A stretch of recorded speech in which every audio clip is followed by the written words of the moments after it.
Hello, good morning, good afternoon, good evening. कैसे आप सब लोग? आई होप आप सभी बहुत अच्छे होंगे। मेरा नाम है सीए प्रतीक ठक्कर और आज हम रिवाइज करने वाले हैं बिल्स ऑफ एक्सचेंज के बारे में। अगर आपने अभी तक इस सेशन को लाइक नहीं किया तो लाइक जरूर से कर दीजिए अपने फ्रेंड्स एंड फैमिली के साथ। फैमिली मतलब जो भी लोग इस चैप्टर से जुड़े हुए हैं उनके साथ शेयर जरूर से करिएगा ताकि उनको भी ये हेल्पफुल हो सके। चैनल को सब्सक्राइब नहीं किया तो सब्सक्राइब जरूर से कर दीजिएगा। एंड एक बात हमेशा ध्यान में रखिए कि डिस्क्रिप्शन बॉक्स को हमेशा चेक करते रहिए। मेरी चैनल की कोई भी वीडियोस में आपको काफी सारी चीजें काम में मिल जाएगी, तो इसका डिस्क्रिप्शन बॉक्स भी जरूर से चेक करिए। आपके लिए सरप्राइज है तो आपको वहां से काफी सारी चीजें मिल जाएगी। लेट्स बिगिन बेटा। बात करने वाले हैं बिल्स ऑफ एक्सचेंज के बारे में। बिल्स ऑफ एक्सचेंज क्या चीज है और बिल्स ऑफ एक्सचेंज का पूरा निचोड़ निकालने वाले अपन। लेट्स बिगिन बेटा और बात करते हैं बिल्स ऑफ एक्सचेंज के बारे में। बिल्स ऑफ एक्सचेंज सबसे पहले आया कहां से, वो मैं उसकी एक थोड़ी सी छोटी सी झलक आपको बता देता हूँ। यहाँ पे भैया अनुराग है, ठीक है। मैं एक बार घूमने गया था, आपको याद है, मेरे हनीमून पे मैं और मेरी वाइफ गए थे। तो भैया वहां पे क्या था कि मेरी वाइफ को कोई चीज पसंद आ गई, उनको परचेज करना था, मेरे पास पैसा नहीं था। हम दुकान में गए, परचेज करने के लिए प्रोडक्ट भी सिलेक्ट कर लिया और फिर मैंने पहचाना कि सामने वाला जो पर्सन है वो कौन है। वो मेरा भैया स्टूडेंट है। मुझे लगा वो मेरा पैसा लेगा नहीं, मैं एकदम से खुश हो गया, वाइफ को बोल दिया जो परचेज करना है कर लो, कोई इश्यू नहीं है, अपना स्टूडेंट ही है, कोई पैसा नहीं लेगा, ऐसा सोच लिया दिमाग में। बट आई ला क्या हुआ, उसने अनुराग ने बोल दिया कि भैया सुनो, भैया आपने पढ़ाया, बहुत अच्छा पढ़ाया, दिल से पढ़ाया, बहुत मजा आ गया, बट पढ़ाई एक तरफ, मेरा धंधा एक तरफ, ठीक है। तो पैसे तो लूंगा मैं, मेरे पास पैसे थे नहीं, मैंने उसको बोला कि भैया 3 महीने के अंदर लौटा दूंगा। अनुराग ने, मैंने बोला तेरे को तो भरोसा होगा ही ना मेरे पे, वो बोला नहीं कदाचि नहीं, ठीक है। तो मेरे को भरोसा नहीं है तो मेरे को ना एक काम करो, कुछ मेरे को ट्रस्ट है ऐसा कर दो। तो उसने, फिर मैंने बोला कि बिल्स ऑफ एक्सचेंज पढ़ा है, वो बोला हाँ पढ़ा है, ठीक है तो चलो बिल्स ऑफ एक्सचेंज का बिल बना लेते हैं। तो अनुराग ने बिल बनाया, उस पर साइन की, मेरे को वो इंस्ट्रूमेंट दिया, मैंने उसको एक्सेप्ट किया और अनुराग को वापस दे दिया। ये बिल जो है वो मेरे लिए है बिल्स पेएबल है, मतलब मुझे पेमेंट करना है। और अनुराग के लिए बिल्स रिसीवेबल है क्योंकि उसको मिलने वाला है। प्रतीक के लिए बिल्स पेएबल है, यानी कि ये लायबिलिटी साइड में दिखाया जाएगा। नॉर्मली ये 90 डेज या 3 मंथ्स का होता है, इसलिए अपन इसे बोलते हैं करंट लायबिलिटी। जबकि अनुराग के लिए ये रिसीवेबल है, ये असेट्स है, करंट असेट्स है भैया यहाँ पे, तो वो करंट असेट में दिखाएंगे। बट एक बात, सिंपल सी बात है बेटा कि अगर मैं अपनी बुक में क्रेडिटर में अनुराग लिख रहा हूं और बिल्स पेएबल भी लिख रहा हूं तो दो तरीके से मैंने लायबिलिटी दिखा दी। इसलिए मुझे अनुराग को हटाना पड़ेगा और उसकी जगह बिल्स पेएबल को लिखना पड़ेगा अपनी बैलेंस शीट में। अनुराग को मैंने एज अ क्रेडिटर लिखा होगा जब मैंने परचेस किया होगा, परचेस टू अनुराग किया होगा। अब अनुराग को हटाने के लिए मुझे उसको डेबिट करना पड़ेगा, तो मैं अनुराग को डेबिट कर दूंगा और बिल्स पेएबल को क्रिएट करने के लिए, अपनी बुक में लाने के लिए उसको क्रेडिट कर दूंगा। सेम तरीके से अनुराग भी अगर मेरा नाम मतलब प्रतीक का नाम लिखेगा एज अ डेटर और बिल्स रिसीवेबल दोनों चीजें रखेगा तो दो अमाउंट से वो डेटर दिखाएगा और बैलेंस शीट मैच नहीं करेगा। इसीलिए जब उसने सेल किया होगा तब एंट्री की होगी Prateek account debit to sale account. अब जब उसको बिल्स रिसीवेबल लेके आना है तब उसको बैलेंस शीट में से प्रतीक को हटाना पड़ेगा, जो डेटर है, डेटर को हटाने के लिए क्रेडिट करना बहुत जरूरी है। और बिल्स रिसीवेबल आपका करंट असेट है तो उसको डेबिट करना पड़ेगा। बीआर अकाउंट डेबिट टू क्या करोगे भैया, प्रतीक करोगे। ये नॉर्मल सी जनरल एंट्री आपको करनी पड़ेगी, परचेज या तो सेल की, बिल्स रिसीवेबल या तो बिल्स पेएबल की। इसके साथ हमने देखा था कि जो बिल को ड्रॉ कर रहा है भैया, ठीक है, जो बिल को ड्रॉ कर रहा है उसे बोलते हैं ड्रॉवर, जिसके ऊपर बिल ड्रॉ हो रहा है उसे बोलते हैं ड्रॉई, ठीक है। यहाँ पे Anurag is a seller, Prateek is a buyer, Anurag is a creditor, Prateek is a debtor. इसके बाद जिसको पैसा मिलता है उसे अपन बोलते हैं बेटा पेई, मतलब जिसको भी इस बिल के कारण पैसा मिलता है उसे अपन बोलते हैं पेई। तो यहाँ पे अनुराग अगर अपने पास बिल रखता है और अनुराग 3 महीने के बाद जाके प्रतीक को बोलता है प्रतीक मेरा पैसा दे दो, प्रतीक पैसा दे देता है, तो यहाँ पे पेई कौन बनता है, अनुराग बनता है। और पेई कोई और बन सकता है, डेफिनेटली बेटा कोई और भी बन सकता है, मतलब अनुराग ने किसी और को बिल दे दिया तो वो पेई बन जाएगा क्योंकि उसके पास राइट है पैसा कलेक्ट करने का, ठीक है। वो कौन से केसेस है वो मैं आपको समझाने वाला हूँ। उसमें से अगर मैं बात करूं सबसे पहले बिल्स पेएबल, बिल्स पेएबल की एक ही चीज हो सकती है, पहले परचेस की एंट्री की, बिल्स पेएबल की एंट्री की, और मैच्योरिटी डेट पे या तो वो ओनर होगा या तो डिसओनर होगा। भैया ओनर का मतलब क्या, डिसओनर का मतलब क्या, एक बार प्लीज बता दीजिए ना। बेटा ओनर का मतलब ये होता है कि बिल्स पेबल का पेमेंट कर दिया, ठीक है। मैं, सामने वाला पर्सन मेरे पास आया, अनुराग मेरे पास आया, भैया लो ये बिल 3 महीने वाला और मेरे को पेमेंट दो, मैंने पेमेंट कर दिया, उसे बोलते हैं बिल का ओनर हो जाना, मतलब पेमेंट कर दिया। और डिसओनर का मतलब ये होता है कि मैंने मना कर दिया, भैया मेरे पास पैसे नहीं है या मैं देना नहीं चाहता हूं, मैं पेमेंट नहीं करने वाला हूं, उसे बोलते हैं डिसओनर। बिल्स, ये बिल्स पेबल के साथ एक ही चीज हो सकती है, मतलब ये 4 जर्नल एंट्री आएगी, बाकी कोई आपको दिक्कत नहीं है। हाँ, रिन्यूअल, रिबेट वो सब चीजें आएगी, वो मैं अलग से आपको समझा दूंगा, वो एक एक एंट्री में सेपरेटली आपको दिखा दूंगा। तो वो आपको क्या करना है, ये जो नॉर्मल चाल वाली एंट्री जो मैं अभी आपको बोला, वही एंट्री में आपको कहीं ना कहीं बीच में घुसेड़ देना है। समझ में आ रहा है? ये बिल्स रिसीवेबल की बात करते हैं बेटा। बिल्स रिसीवेबल में क्या चीजें हो सकती है? 4 चीजें हो सकती है। थोड़ा सा जूम करके दिखाऊं? हाँ भैया, वैसे भी आपको सब चीजें जूम करके देखने की आदत जो लग चुकी है। इनकॉग्निटो मोड आ जाओ बेटा। सबसे पहले बात करते हैं बिल रिसीवेबल में 4 चीजें हो सकती है। सबसे पहला रिटेन, मतलब अनुराग अपने पास ही बिल रखेगा, किसी को नहीं देगा। दूसरा, बिल सेंड फॉर कलेक्शन, मतलब अनुराग के पास ऐसे प्रतीक, मतलब मेरे जैसे कितने लोग आते होंगे जो बिल देके जाते होंगे। अब अनुराग का धंधा इतना बड़ा है कि उसको याद ही नहीं रहता कि कब पैसे कलेक्ट करना है, तो वो क्या करेगा, बैंक को भैया दे देगा कि ये लो बिल, और जैसे ही मैच्योरिटी डेट आए आप उसे कलेक्ट कर लेना। अब मेरे को ये बताओ, बैंक आपके लिए वेली बैठी है क्या? मतलब मुफ्त में काम करेगी कि? ना बाबा ना। वो बोलेगी भैया कि कुछ पैसा दो, कुछ कमीशन दो। ठीक है, तो अनुराग बोलेगा कोई बात नहीं भैया, ठीक है, तो 1% कमीशन काट देना, 99% मेरे बैंक अकाउंट में जमा कर देना। तो इसे बोलते हैं bill sent for collection. Bank को कलेक्शन के लिए दिया, बैंक ड्यू डेट पे कलेक्ट, मैच्योरिटी डेट पे कलेक्ट कर लेगी, और अनुराग के बैंक अकाउंट में 99% क्रेडिट कर देगी, 1% वो कमीशन काट लेगी। Very simple. ये जो कमीशन है वो बैंक के लिए इनकम है, ये कमीशन जो है वो अनुराग के लिए खर्चा है। तो खर्चे में दिखाना पड़ेगा, डेफिनेटली दिखाना पड़ेगा। कैसे दिखाएंगे आगे समझाएंगे। डिस्काउंट ऑफ बिल का मतलब ये होता है कि अनुराग की क्रश का गर्लफ्रेंड, क्रश का, ठीक है, गर्लफ्रेंड के बर्थडे में तो तू भी अब तो चला लेते हैं लोग, ठीक है, इतने हरामी होते हैं कि क्रश पे नजर रहती है। अब अनुराग की बात करें, अनुराग की क्रश का बर्थडे है, अब बर्थडे है भैया, 3 महीने का मैंने बोला था, 1 महीने के बाद वो मेरे को कॉल करता है, प्रतीक भैया पैसे चाहिए। मैंने बोला रख फोन, रख, तेरी समझ में आ रहा है? फोन रख भाई, फोन रख, तू कैसे मेरे को फोन कर रहा है? 1 महीना हुआ है, ठीक है। तो अब यहाँ पे अनुराग क्या करेगा? अनुराग भैया क्या करेगा? बैंक के पास जाएगा, ठीक है, जिसका कोई नहीं उसका बैंक है भैया, बैंक के पास जाएगा, बैंक को बोलेगा ये ले बिल और मेरे को दे पैसा। ठीक है, तो बैंक बोलेगी मैं वैल्यू हूँ क्या? मतलब मैं तेरे लिए ऐसे ही मुफ्त में बैठी हूँ क्या? तू मेरे को अभी पैसा मेरे से लेके जाएगा, बिल लेके आया तू भैया, ठीक है, मेरे से अभी पैसा लेके जाएगा, मेरे को कब पैसा मिलेगा? वो बोलेगा मैच्योरिटी पे। मैच्योरिटी कब है? आज से 2 महीने के बाद। जब पैसा ले रहा है उससे 2 महीने के बाद है भैया। मतलब 1 महीना अनुराग ने होल्ड किया, उसके बाद वो बैंक के पास गया, अभी भी 2 महीना बाकी है मैच्योरिटी का, तो बैंक क्या बोलेगा बताएं? भैया सुनो, हम ऐसे ही किसी को पैसा नहीं देते, हम पैसा देते आपको। लोन नाम का सुना है? हाँ भैया सुना है। अगर हम 2 महीने का या 5 महीने का, 1 साल का, 2 साल का लोन देते ना, तो हमारा रेट ऑफ इंटरेस्ट चल रहा है 9%। ठीक है, तो 9% पर एनम के हिसाब से हमारा इंटरेस्ट चलता है, और लोग क्या करते हैं, पैसे लेके जाते हैं, इंटरेस्ट हमें देते हैं, और कुछ टाइम के बाद, जो टाइम डिसाइड किया उसके बाद वापस मिल जाता है। हमारा भी केस ऐसा ही है अनुराग बेटा। हमारा केस ऐसा है कि आप अभी पैसे लेके जा रहे हो, और आपको जिससे लेना था वो मेरे को पैसा दे देगा कुछ टाइम के बाद, यानी कि यहाँ पे 2 महीना, 2 महीने का इंटरेस्ट देना पड़ेगा। यहाँ पे हम इंटरेस्ट को डिस्काउंट बोलेंगे, क्यों? क्योंकि हम क्या करते हैं, मेन अमाउंट जो पेमेंट करनी है अनुराग को, उसमें से पहले से काट के देते हैं भैया। इंटरेस्ट में फुल अमाउंट देते हैं, और फिर ऊपर इंटरेस्ट कवर करते हैं। यहाँ पे क्या करते हैं भैया, जो मेन अमाउंट है उसी में से काट के देते हैं, इसलिए इसको बोलते हैं डिस्काउंट बोलते हैं। तो डिस्काउंट क्या करेगा भैया? बोलेगा, बैंक बोलेगा 9% पर एनम से मैं क्या करूंगा, काट के तेरे को पेमेंट कर दूंगा। अब ये 3,000 का बिल था, 3 महीने का, 2 महीने अभी बाकी थे, ठीक है, समथिंग परसेंटेज 9% पर एनम के हिसाब से काट के भैया क्या किया, यहाँ पे उसने, बैंक ने अनुराग को पेमेंट कर दिया। अब मेरे को ये बताओ, ये जो डिस्काउंट काटा, ये अनुराग के लिए क्या है? ऑब्वियसली खर्चा है मेरे भाई, तो खर्चा रिकॉर्ड करना पड़ेगा डेफिनेटली। कैसे करेंगे आगे समझाएंगे, बट यही डिस्काउंट बैंक के लिए क्या है? इनकम है। कैसे रिकॉर्ड करेंगे आगे समझाएंगे। समझ में आ रही है? यू। उसके बाद लास्ट, एंडोर्समेंट ऑफ बिल। आप बिल का एंडोर्स कर सकते हो। एंडोर्स का मतलब ये होता है बेटा कि आपको किसी को, अनुराग को किसी को, देखो, अनुराग ने कॉल किया प्रसून को, प्रसून सुन, प्रसून सुन, ठीक है, दोनों नशेड़ी एक जैसे, ठीक है, प्रसून सुन भाई, प्रतीक सर का मेरे पास बिल पड़ा है, ठीक है, मेरे को तुझे पेमेंट करना है, किस बात का?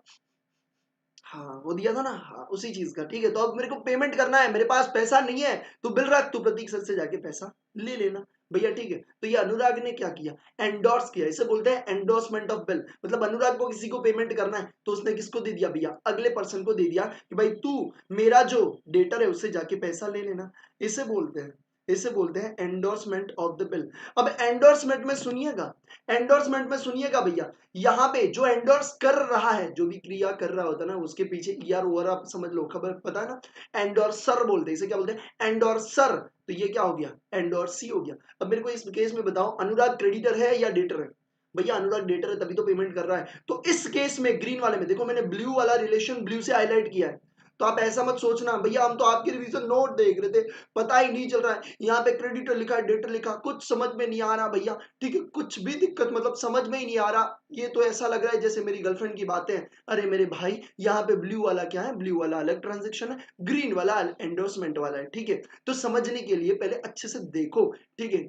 तो एंडोर्सर, एंडोर्सी, ये क्या था, अनुराग डेटर था तभी तो पेमेंट कर रहा है भाई, ये क्या है, क्रेडिटर है भैया। अब मेरे को ये बताओ, अब प्रसून के पास बिल है तो पैसा किसको मिलेगा मैच्योरिटी में, भैया सिंपल सी बात है, प्रसून को मिलेगा, तो प्रसून बन जाएगा पेई। पहले ही बोला जिसको पैसा मिलेगा वो बनेगा पेई। आई होप आपको इतना समझ में आ गया, ठीक है। आप बोलोगे भैया ये नोट कहां से मिलेगी, स्टडी बडी क्लब एप्लीकेशन को इंस्टॉल करिए, ठीक है। और आपको मैंने बोला कि डिस्क्रिप्शन बॉक्स चेक कर लिया, आपको पता चल जाएगा कि कैसे सीए में फाउंडेशन या जो भी 11 12 जो भी एग्जाम के लिए आप ये चैप्टर को देख रहे हो, कोई भी एग्जाम के लिए, तो वहां से आपको कोड मिल जाएंगे, कैसे ज्वाइन करना है वो ज्वाइन कर लेना, आपको नोट्स में सब चीजें मिल जाएगी।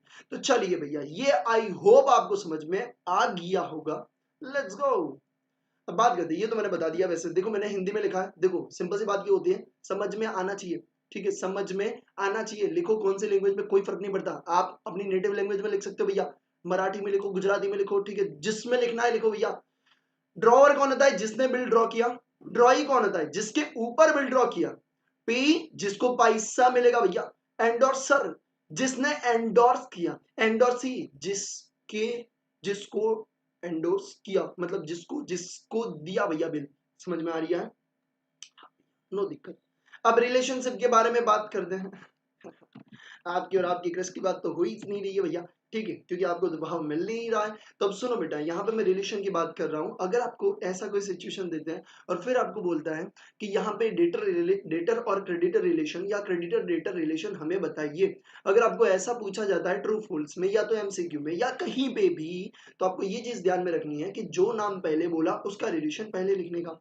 यानी कि अगर मैं आपको बोल रहा हूँ what is the relationship between Anurag and Prateek, तो आपको देखने का अनुराग एंड प्रतीक के रिलेशन में अनुराग क्या है। अनुराग है भैया क्रेडिटर है, प्रतीक है डेटर, तो आप बोलोगे क्रेडिटर डेटर रिलेशन। अगर आप डेटर क्रेडिटर बोलोगे तो ये गलत हो जाएगा।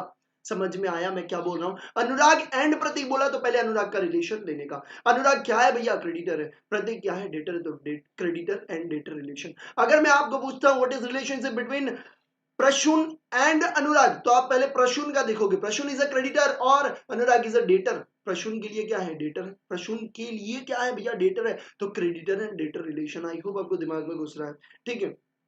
आपको डेटर क्रेडिटर रिलेशन में मैं पूछ रहा हूं अभी। Okay, what is the relationship between Prateek and Anurag. Prateek and Anurag, Prateek क्या है, debtor, Anurag is a creditor, debtor creditor. I hope दिमाग में घुस रहा है, ठीक है। What is the relationship between Prasoon and Prateek. आइला प्रसून, प्रसून भैया ये रहा, एंड प्रतीक क्या रिलेशन है, प्रतीक, प्रसून, प्रतीक क्या रिलेशन है। डेटर क्रेडिटर का कोई भी रिलेशन नहीं है, ठीक है। डेटर क्रेडिटर का कोई भी रिलेशन यहाँ पे नहीं बनता है। ये तो भैया पर्सन है जिसके पास बिल है, वो तो सिर्फ लेने जाने वाला, उन दोनों का कोई डेटर क्रेडिटर का रिलेशन नहीं है। तो ये चीज आप हमेशा दिमाग में रखिएगा, ठीक है। तो यहाँ पे मैंने रिलेशंस दिए हुए हैं, आप उस ऊपर का जो चार्ट है उसको देखोगे तो ये आपको रिलेशन अच्छी तरीके से मैंने जैसे बताया ऐसे आप देखोगे तो आपको समझ में आ जाएगा, ठीक है। एक इंपॉर्टेंट नोट मैंने आपको लिखवाई थी बिल्स ऑफ एक्सचेंज में, बहुत इंपॉर्टेंट नोट है, बहुत इंपॉर्टेंट नोट। अगर आपने ये दिमाग में छाप लिया, दिल में उतार दिया, तो भैया आपकी जर्नल एंट्री में गलतियां नहीं होगी। एक चीज हमेशा ध्यान में रखिए कि बिल्स रिसीवेबल, बिल्स पेएबल और बिल सेंड फॉर कलेक्शन जितनी अमाउंट से क्रिएट हुआ है उतनी ही अमाउंट से कैंसिल होगा। जितनी अमाउंट से क्रिएट हुआ है उतनी ही अमाउंट से भैया कैंसिल होगा। बिल्स रिसीवेबल, बिल्स पेएबल और bill send for collection can cancel at the same amount with which it was created. आप बोलोगे भैया समझ में नहीं आ रहा है, जर्नल एंट्री में आओगे सब समझा दूंगा। चलिए, बाकी ये तो आपको बताइए कि बिल जो normally period of a bill होता है वो 90 डेज होता है। अगर आपको पूछते हैं तो भैया ये भी आपको पता होना चाहिए। मैंने ट्राई किया है कि कोने कोने से छोटी सी बात मैं उठा के आपको यहाँ पे रख दूं। हाँ भैया, आप बोल रहे हो कि भैया बिल्स ऑफ एक्सचेंज के बारे में वो इंस्ट्रूमेंट है, इन्हें राइटिंग होना चाहिए, इजी ट्रांसफरेबल है, वो चीजें मैंने यहाँ पे नहीं डाली। आप कहोगे तो मैं ऐड करके वो डाल दूंगा, ठीक है। मुझे लगा वो बहुत सिंपल सी चीज है तो वो मेरे को लगा चलेगा, ठीक है। तो बाकी सारी चीजें कोने से उठाई हुई है, जो इजी है, जो पूछने ही नहीं वाले भैया पता है आपको वो क्या है, ठीक है। तो उसको मैं क्या करूँ डाल के, ठीक है। फिर भी डालना होगा तो मैं ऐड कर दूंगा, ठीक है। डिपेंड्स कि आपकी डिमांड है उसके हिसाब से। बाकी और आप क्या चाहते हो मेरे से, कौन सा चैप्टर चाहते हो वो भी आप बता दीजिए। ये खत्म नहीं हुआ भाई, पढ़ा रहा हूँ, ठीक है। रुक जाओ एक मिनट, मेरे को देखने तो सही चल रहा है भाई, बाकी चीजें समझ में आ रही है। चलिए बहुत बढ़िया, आ जाइए। इतना होने के बाद हमने क्या पढ़ा था? अरे भैया इतना होने के बाद हमने जर्नल एंट्रीज पढ़ी थी, जो जर्नल एंट्री ऑलरेडी मैं आपको बता चुका हूं, फिर भी मेरे को बतानी है। ठीक है, बिल्स पेबल की जर्नल एंट्री यानी कि इन द बुक्स ऑफ ड्रॉई, ड्रॉई यानी कि प्रतीक की बुक में बात चल रही है भैया। ठीक है, सबसे पहले परचेज की जर्नल एंट्री आएगी। हाँ भैया, purchase to creditor, purchase to creditor, acceptance of bills payable, BP का मतलब बिल्स पेबल, समझ रहे हो बात को? ठीक है, दिमाग पढ़ाई में रखो। क्रेडिटर अकाउंट डेबिट टू क्या हो जाएगा? बिल्स पेबल हो जाएगा, क्रेडिटर हटा सावन की घटा और बिल्स पेबल आपका क्रेडिट बन जाएगा। उसके बाद अगर ओनर हो गया, मतलब आपने पेमेंट कर दिया, मेरे को ये बताओ, आप किसी भी क्रेडिटर को पेमेंट करते हो क्या एंट्री करते हो? Creditor account debit to cash and bank. भैया यहाँ पे क्रेडिटर नहीं है, बिल्स पेबल है, तो bills payable to cash and bank. समझ में आ रहा है? अगर आपने पेमेंट नहीं किया, अब देखो एक चीज हमेशा ध्यान में रखना, मैच्योरिटी डेट पे legal existence bills payable bills receivable का खत्म हो जाता है, यानी कि आपको बुक से हटाना पड़ेगा। एक चीज हमेशा दिमाग में घुसेड़ दो, या तो ओनर होगा या तो डिसओनर होगा, but bills payable bills receivable को आपको खत्म करना ही पड़ेगा। ये चीज आपको ध्यान में रखनी है। अगर आपने पहले खत्म नहीं किया तो ठीक है, यानी कि बिल सेंड फॉर कलेक्शन में आप पहले ही खत्म कर दोगे, बट यहां पे अगर आपने खत्म नहीं किया तो आपको खत्म करना ही पड़ेगा। तो खत्म करने के लिए भैया बिल्स पेबल तो डेबिट होगा ही होगा, ये चीज आपको हमेशा ध्यान में रखनी है। तो जितना अमाउंट है बिल का उतना आप डेबिट करोगे, क्योंकि जितने अमाउंट से क्रिएट हुआ उसी अमाउंट से आपका कैंसिल होगा। अब एक चीज हमेशा ध्यान में रखो, नोटिंग चार्जेस। नोटिंग चार्जेस के बारे में मैं आपको बता देता हूँ, नोटिंग चार्जेस क्या है। नोटिंग चार्जेस भैया ये है कि प्रतीक ने बिल दिया अनुराग को, मतलब अनुराग ने बिल दिया प्रतीक को, प्रतीक ने एक्सेप्ट किया, वापस दिया, अनुराग के पास से बिल्स रिसीवेबल, मेरे मेरे के लिए वही बिल हो गया, बिल्स पेएबल हो गया। अनुराग जब पैसे लेने आया तो मैंने पैसे नहीं दिया, अनुराग को मेरे के ऊपर से भरोसा उठ गया, और भरोसा उठ गया तो उसने क्या करवाया भैया, कोर्ट में जाके नोटिंग करवा लिया कि मुझे लीगली, अब देखो बिल्स रिसीवेबल का कोई वैल्यू नहीं है, वो तो लीगल एग्जिस्टेंस खत्म हो रहा है। अगर खत्म हो रहा है तो उसके पास कुछ तो चाहिए, तो वो क्या करवाएगा, कोर्ट में जाएगा, नोटिंग करवाएगा कि भैया मुझे प्रतीक से इतने रुपए लेने हैं। तो जो लीगली वो डॉक्यूमेंट बनेगा उसका जो कुछ तो चार्ज लगेगा, तो उसे बोलते हैं नोटिंग चार्जेस। वो पे कौन करेगा भैया? कचेरी में कौन गया? अनुराग गया। सामने वाला पर्सन बोलेगा अनुराग भैया पेमेंट कर दो, अनुराग ऐसा नहीं बोलेगा प्रतीक से जाके ले लो, ठीक है, वो सामने दो देंगे कान के नीचे। ठीक है, तो भैया आपको क्या करना पड़ेगा, आपको तुरंत ही पैसा देना पड़ेगा। अब पैसा तुरंत ही आप दे दोगे तो पेड बाय ड्रॉवर, ठीक है, मतलब अनुराग ने पेमेंट किया। बट मेरे को ये बताओ, ये खर्चा हुआ क्यों? ये अनुराग को खर्चा क्यों हुआ? क्योंकि मैंने पेमेंट नहीं किया भैया, मतलब प्रतीक ने पेमेंट नहीं किया इसलिए खर्चा हुआ। तो ये खर्चा किससे रिकवर करेंगे? प्रतीक से रिकवर करेगा भाई अनुराग। तो अनुराग के लिए भैया ये कुछ भी नहीं है, अनुराग के लिए सिर्फ एक क्या है, एक पेमेंट किया था, बट वो कवर किससे करेगा भैया? ड्रॉई से। यानी कि ऐसा अपन बोले जाते हैं कि noting charges paid by drawer but bear by drawee, ऐसा अपन बोलते हैं। ठीक है, ये नीचे मैंने लिखवा दिया है, वैसे भी noting charges paid by drawer but it is bear by drawee. I hope आपको समझ में आ गया होगा। तो यहाँ पे ड्रॉई की बुक में अपन अकाउंटिंग कर रहे हैं, तो ये जो खर्चा है वो किसका है? ड्रॉई का है। तो ड्रॉई के लिए खर्चा है, तो खर्चा क्या होता है? डेबिट होता है। तो नोटिंग चार्जेस को हमने डेबिट कर दिया। टू क्रेडिटर अकाउंट, देखो पहले उसको 3000 देने थे, बट अभी बिल पेबल 3000 से कर दिया। हाँ भैया, ठीक है, और 300 रुपए में नोटिंग चार्जेस के भी देने हैं। टू क्रेडिटर हो जाएगा 3300। आई होप आपको समझ में आ रहा है। 3300 कहां से आया भैया? 3000 बिल्स पेबल के और 300 नोटिंग चार्जेस के। तो ये चार जर्नल एंट्री बिल्स पेबल वाली यहाँ पे होती है खत्म। अमाउंट मैंने लिखी है ताकि आपको समझ में आ जाए, वैसे अमाउंट की कोई जरूरत थी नहीं, बाकी ये नोट आपने पढ़ लिए, बहुत बढ़िया। अब बात करते हैं in the books of drawer.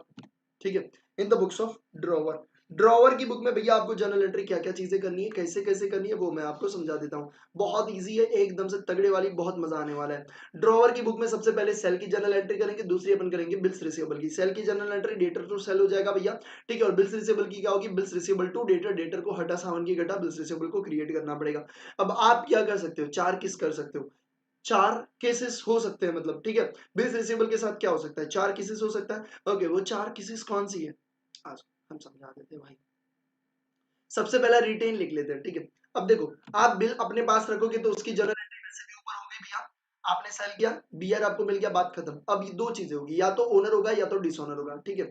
मैं ये वाला पढ़ रहा हूँ, मैं ये वाला पढ़ रहा हूँ, ठीक है। तो आई होप आपको समझ में आ रही है। ओनर, ओनर मतलब आपको पैसा मिल गया। अभी आपको सोचना है यू आर अनुराग, आपको पैसा लेना है, प्रतीक को भूल जाओ भैया, के विक्के मोदी सब भूल जाओ। अभी आपको ध्यान में रखना है यू आर अनुराग, आपको पैसा लेना है, आपको पैसा मिल गया।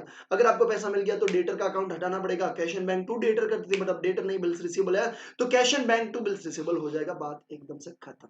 दूसरा आता है डिसऑनर, मतलब पेमेंट नहीं मिला। पेमेंट नहीं मिला तो उसमें भी नोटिंग चार्जेस कैसे आएगा? देखो, अब प्रतीक से पेमेंट नहीं मिला, हमें अनुराग, हम कचेरी में गए, कचेरी में हमने पैसे दिए, हम कवर किससे करेंगे भैया, हम कवर करने वाले किससे भैया, उस प्रतीक से कवर करेंगे। अगर प्रतीक से कवर करेंगे मतलब डेटर का अकाउंट डेबिट करना पड़ेगा, यस। अभी हमें डेटर को वापस लेके आना पड़ेगा, काई को लेके आना पड़ेगा, क्योंकि बिल्स रिसीवेबल तो अभी यहाँ पे उसकी वैलिडिटी खत्म हो रही है। तो डेटर अकाउंट डेबिट कितना, विथ नोटिंग चार्जेस, मतलब 3000 बिल के प्लस 300 नोटिंग चार्जेस के। तो डेटर अकाउंट डेबिट कितना, 3300 टू बिल्स रिसीवेबल कितने से, 3000 से। पहले ही बोला था bills receivable, bills send for collection, bills payable जितने से क्रिएट होगा उतने से ही कैंसिल होगा। तो यहाँ पे बीआर की अमाउंट उतनी ही आएगी जितनी पहले क्रिएट की थी, 3000 तो 3000 ही आएगी। And to cash and bank, मतलब आपने जो पेमेंट किया ना नोटिंग चार्जेस का, उसकी बात मैं कर रहा हूं भैया, ठीक है। तो ये कैश एंड बैंक किसका आया भैया, नोटिंग चार्जेस आपने कचड़ी में जो दिया वो, ठीक है। तो debtor account debit to BR to cash and bank, I hope आपको दिमाग में घुस रहा है। अब दूसरा केस अपन ले लेते हैं, ठीक है। मैंने केसेस कुछ इस तरीके से लिए कि आपको समझ में आ जाए,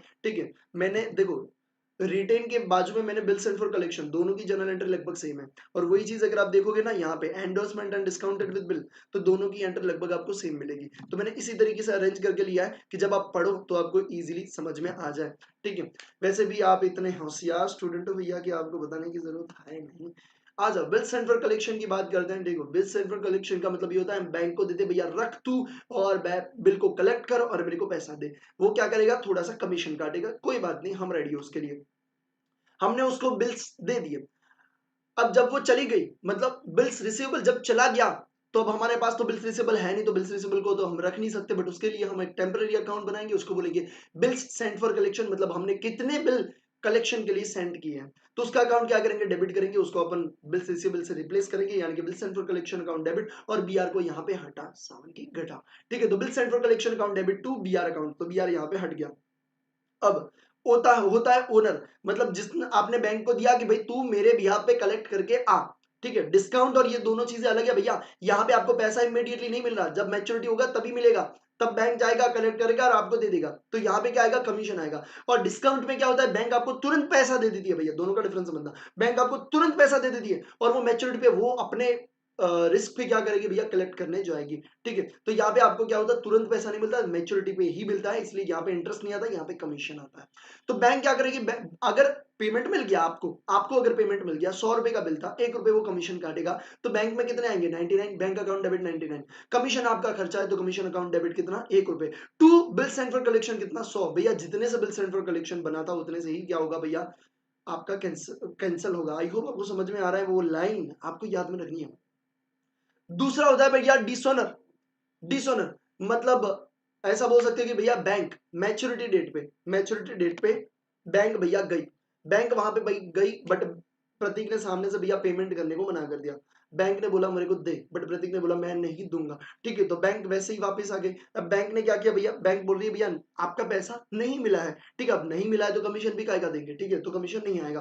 तो अब मेरे को ये बताओ, ये पैसा हम किससे कलेक्ट करेंगे भैया, डेटर से हम कलेक्ट करेंगे। बीआर को हटा, बिल सेंड फॉर कलेक्शन को हटाना पड़ेगा, क्योंकि बीआर तो पहले से जा चुका है। तो बीएससी को हटाने के लिए बीएससी को क्रेडिट करना अनिवार्य है। तो debtor account debit to BSC, but अगर नोटिंग चार्जेस, अगर आपके पास बिल आ गया, ठीक है, बैंक ने वापस दे दिया भैया, वो नहीं आया, कमीशन कैसे काटेंगे, पैसा ही नहीं मिला। तो बिल आ गया, फिर हमने क्या किया, नोटिंग चार्जेस करवा दिया हो, तो कैश एंड बैंक से नोटिंग चार्जेस, जो अपने पहले वाला था उसी तरीके का केस है। देखो ये दोनों आपको सिमिलर लग रहा है, cash and bank to BR, ये कैश एंड बैंक और कमीशन सिर्फ बीच में आएगा, टू बीएससी हो जाएगा। सिर्फ बीआर की जगह बीएससी आपको यहाँ पे देखने को मिलेगा। Debtor debtor BR BSC, cash and bank cash and bank, ये मतलब सेम है, इसलिए मैंने दोनों को साथ में रखा है। आई होप आपको बीएससी वाला समझ में आ गया। अब बताएं एंडोर्समेंट, और एंडोर्समेंट बहुत तगड़ा है, बहुत मजेदार है, एकदम से ना बहुत अच्छा ट्रांजेक्शन। मेरे को सबसे अच्छा अगर ये चारों केसेस में लगते हैं, चार किस्में से सबसे अच्छी लगती है तो वो है एंडोर्समेंट वाली। एंडोर्समेंट वाली मेरे को काई को अच्छी लगती है, वो मैं आपको बता देता हूँ, क्योंकि ये बहुत ही मजेदार आपका कॉन्सेप्ट है। अगर अपन बात करें बेटा एंडोर्समेंट के बारे में, तो एंडोर्समेंट का मतलब ये होता है कि अगर अनुराग को किसी को पेमेंट करना है तो अनुराग सामने बिल दे देगा। अनुराग के पास 3000 रुपए का बिल है, कितने का भैया, 3000 रुपए का अनुराग के पास बिल है। अब सामने वाले को अगर 3000 देने हैं तो कोई दिक्कत ही नहीं है, उसका अकाउंट डेबिट करेंगे, टू बीआर कर देंगे, यानी creditor account debit to BR कर देंगे, 3-3000 बात हो जाएगी, बस खत्म। But what if I have to pay more, मतलब अगर मेरे को ज्यादा पेमेंट करना है भाई, मेरे को उसको 4000 देना है, मेरे पास बिल है 3000 का, मैं क्या करेगा, कुछ नहीं भैया, बैलेंसिंग अकाउंट कैश में दे दे। तो क्या होगा, अगर आपको बोल रहा है, अगर आपको क्वेश्चन में दिया हुआ, देखो क्वेश्चन को फॉलो करने का भैया, ठीक है, क्वेश्चन आपकी तरह से ऐसा ही सोचने का, जो क्वेश्चन बोले वो फॉलो करने का। अगर क्वेश्चन में बोला कि आपके पास 3,000 का बिल है जो आपने आगे प्रसून को एंडोर्स किया और प्रसून को आपको देने थे 4,000 और बैलेंस अमाउंट आपने कैश में सेटलमेंट कर लिया, इसका मतलब ये होता है भैया कि क्रेडिटर अकाउंट आपको डेबिट करना पड़ेगा 4,000 से, मतलब पूरा पूरा हटाएंगे, 2BR करेंगे 3,000, क्योंकि जितने से बना उतने से भैया क्या होगा, उतने से ही कैंसिल होगा। 2BR 3,000, क्योंकि 3,000 का BR दिया और 1,000 आप कैश में सेटल कर रहे हो, मतलब आपने 1,000 का कैश दिया। 4,000 आपको देने थे, 3,000 का BR दिया, 1,000 का कैश दिया। General entry creditor account debit 2BR 3,000, 2 cash and bank 1,000, बात खत्म। हाँ बोलोगे भैया चलो ये तो इजी था, 2 केस तो आपने बता दिए, बट एक और केस बताइए, ठीक है। अब देखो इसमें मेरे को एक और ट्विस्ट डालना है। अगर आपको यहां पे बोला हुआ है कि आपने सेटल किया कैश में, ठीक है, बट उसकी जगह अगर ऐसा लिखा है कि आपको पेमेंट करना था 4,000, आपने बिल्स रिसीवेबल दिया 3,000 का इन फुल सेटलमेंट, और पीछे कुछ भी नहीं लिखा, मतलब ऐसा नहीं लिखा कि आपने ऊपर की अमाउंट कैश में दी। अगर ऐसा नहीं लिखा, इसका मतलब ये होता है कि फुल सेटलमेंट में 4,000 की जगह आपने 3,000 का BR दिया और सामने वाले ने एक्सेप्ट भी कर लिया। इसका मतलब ये होता है कि आपको 1,000 का डिस्काउंट मिला। इसका मतलब ये होता है कि this discount is income for you. इसका मतलब ये होता है कि इसकी एंट्री करनी पड़ेगी। इसका मतलब ये होता है कि क्रेडिटर अकाउंट डेबिट होगा 4,000 से। इसका मतलब ये होता है कि 2BR होगा 3,000 से, और 4,000 से ये एक लगाएंगे कान के नीचे भैया, नीचे पहले से बोला मैंने कि आपका भैया जो नोट में लिखवाया था कि जितने से bills send for collection, bills receivable, bills payable जितने से क्रिएट होगा उतने से ही भैया कैंसिल होगा। तो creditor account debit 4,000 to BR भैया क्या हो जाएगा 3,000, 1,000 किधर डालो भाई, मेरी इनकम है कौन सी, डिस्काउंट वाली, to discount received 1,000। I hope आपको समझ में आ रहा है। देखो सेटलमेंट सिर्फ लिखा है, इन फुल सेटलमेंट लिखा है, पूछे पीछे कैश के बारे में कुछ भी नहीं लिखा, तो डिस्काउंट समझेंगे वो आपको बताएं, ठीक है। और अगर आपको लिखा है कि जो बैलेंसिंग अमाउंट है वो कैश में दिया तो कैश में देंगे। तो आपका यहाँ पे कैसे जनरल एंट्री होगी, आई होप आपके दिमाग में घुस चुका है। चलिए भैया आगे बढ़ते हैं। एक और चीज, अब आप बोलोगे भैया रुको रुको रुको रुको रुको रुको, आपने ये तो समझाया नहीं कि अगर मेरे को कम पैसा देना है तो मैं क्या करूं। 3,000 का बिल है, ठीक है, 2,000 रुपए मुझे उसको पेमेंट करने बाकी है और मैंने 3,000 का बिल दिया, तो क्या होगा भैया, कुछ नहीं, सुनो सिंपल सी बात है, मेरे को सामने वाले को 2,000 देना है, मैं उसको 3,000 का बिल दे रहा हूँ, ये ले 3,000 का बिल, एक काम कर 1,000 भैया कैश में निकल चल, सिंपल सी बात है ना, हम उसे कैश में ले लेंगे। तो अब क्या होगा, क्रेडिटर अकाउंट कितना था 2,000 का, तो क्रेडिटर को कितने से हटाएंगे 2,000 से, क्रेडिटर अकाउंट डेबिट कितना, क्रेडिटर अकाउंट डेबिट हो जाएगा 2,000 से। आपको 1,000 की कैश मिली, क्यों, क्योंकि आप BR भैया 3,000 का दे रहे हो, सामने से 1,000 लोगे कि नहीं, डेफिनेटली लेंगे। तो क्रेडिटर अकाउंट डेबिट कितना होगा भैया, क्रेडिटर अकाउंट डेबिट हो जाएगा आपका 2,000, कैश एंड बैंक 1,000, टू क्या हो जाएगा बिल्स रिसीवेबल 3,000, और यहाँ पे आपका हो जाएगा खत्म।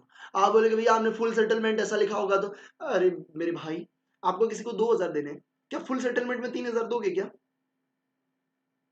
समझ में आ रही है बात को, ठीक है। अगर ऐसा है तो भैया मेरे को ही दे दो, ठीक है, मैं आपको 1,000 देता हूँ, फुल सेटलमेंट में मेरे को 5,000 दे दो। आहा पैसे ही पैसे, मतलब क्या स्कीम है भाई, ठीक है। तो ये समझ में आ गया, हाँ भैया समझ में आ गया, यहाँ वाली समझ में आ गई, ये समझ में आ गई। तो अब आगे देखो, अब आपने बिल दे दिया आगे वाले को, प्रसून वाले को, अब प्रसून गया मैच्योरिटी डेट पे पैसा कलेक्ट कर लिया, तो भैया हम क्या करें, भैया हमने बिल रिसीवेबल भी हटा दिया, कैश भी आ गया, बात हो गई खत्म भैया। तो यहाँ पे आएगी नो एंट्री, मतलब अगर सामने वाले को पैसा मिल जाता है, प्रसून को पैसा मिल जाता है आगे प्रतीक से, तो हम कोई भी एंट्री नहीं करेंगे, ठीक है, बात होगी खत्म। बट अगर उसके पास पैसा नहीं आया, अगर उसको पैसा नहीं आया तो वो किसके पास आएगा, ऑब्वियसली आपके पास आएगा। तो भैया आपका उसका अकाउंट फिर से क्रेडिट करना पड़ेगा, हाँ क्रेडिट यार करना पड़ेगा, क्यों क्रेडिट करना पड़ेगा, अब आपको पैसा देने हैं कितने भैया, बिल्स रिसीवेबल के अमाउंट वाले, क्योंकि कैश का तो सेटलमेंट हो गया, ठीक है। तो आपको कितने देने भैया, बिल्स रिसीवेबल वाले। अगर आपको बिल्स रिसीवेबल वाले अमाउंट देना है तो मेरे को ये बताओ, आपको उसका अकाउंट क्रेडिट करना पड़ेगा कि नहीं करना पड़ेगा, अरे हाँ बाबा हाँ करना पड़ेगा। तो आप कैसे करोगे, और आप किससे लोगे, प्रतीक से लोगे, आप अनुराग हो, अब प्रसून को देना पड़ेगा, प्रतीक से आपको पैसा लेना पड़ेगा, तो Prateek account debit to Prasoon account यानी debtor account debit to creditor account, दोनों को फिर से क्या करोगे, जनरेट करोगे, ठीक है।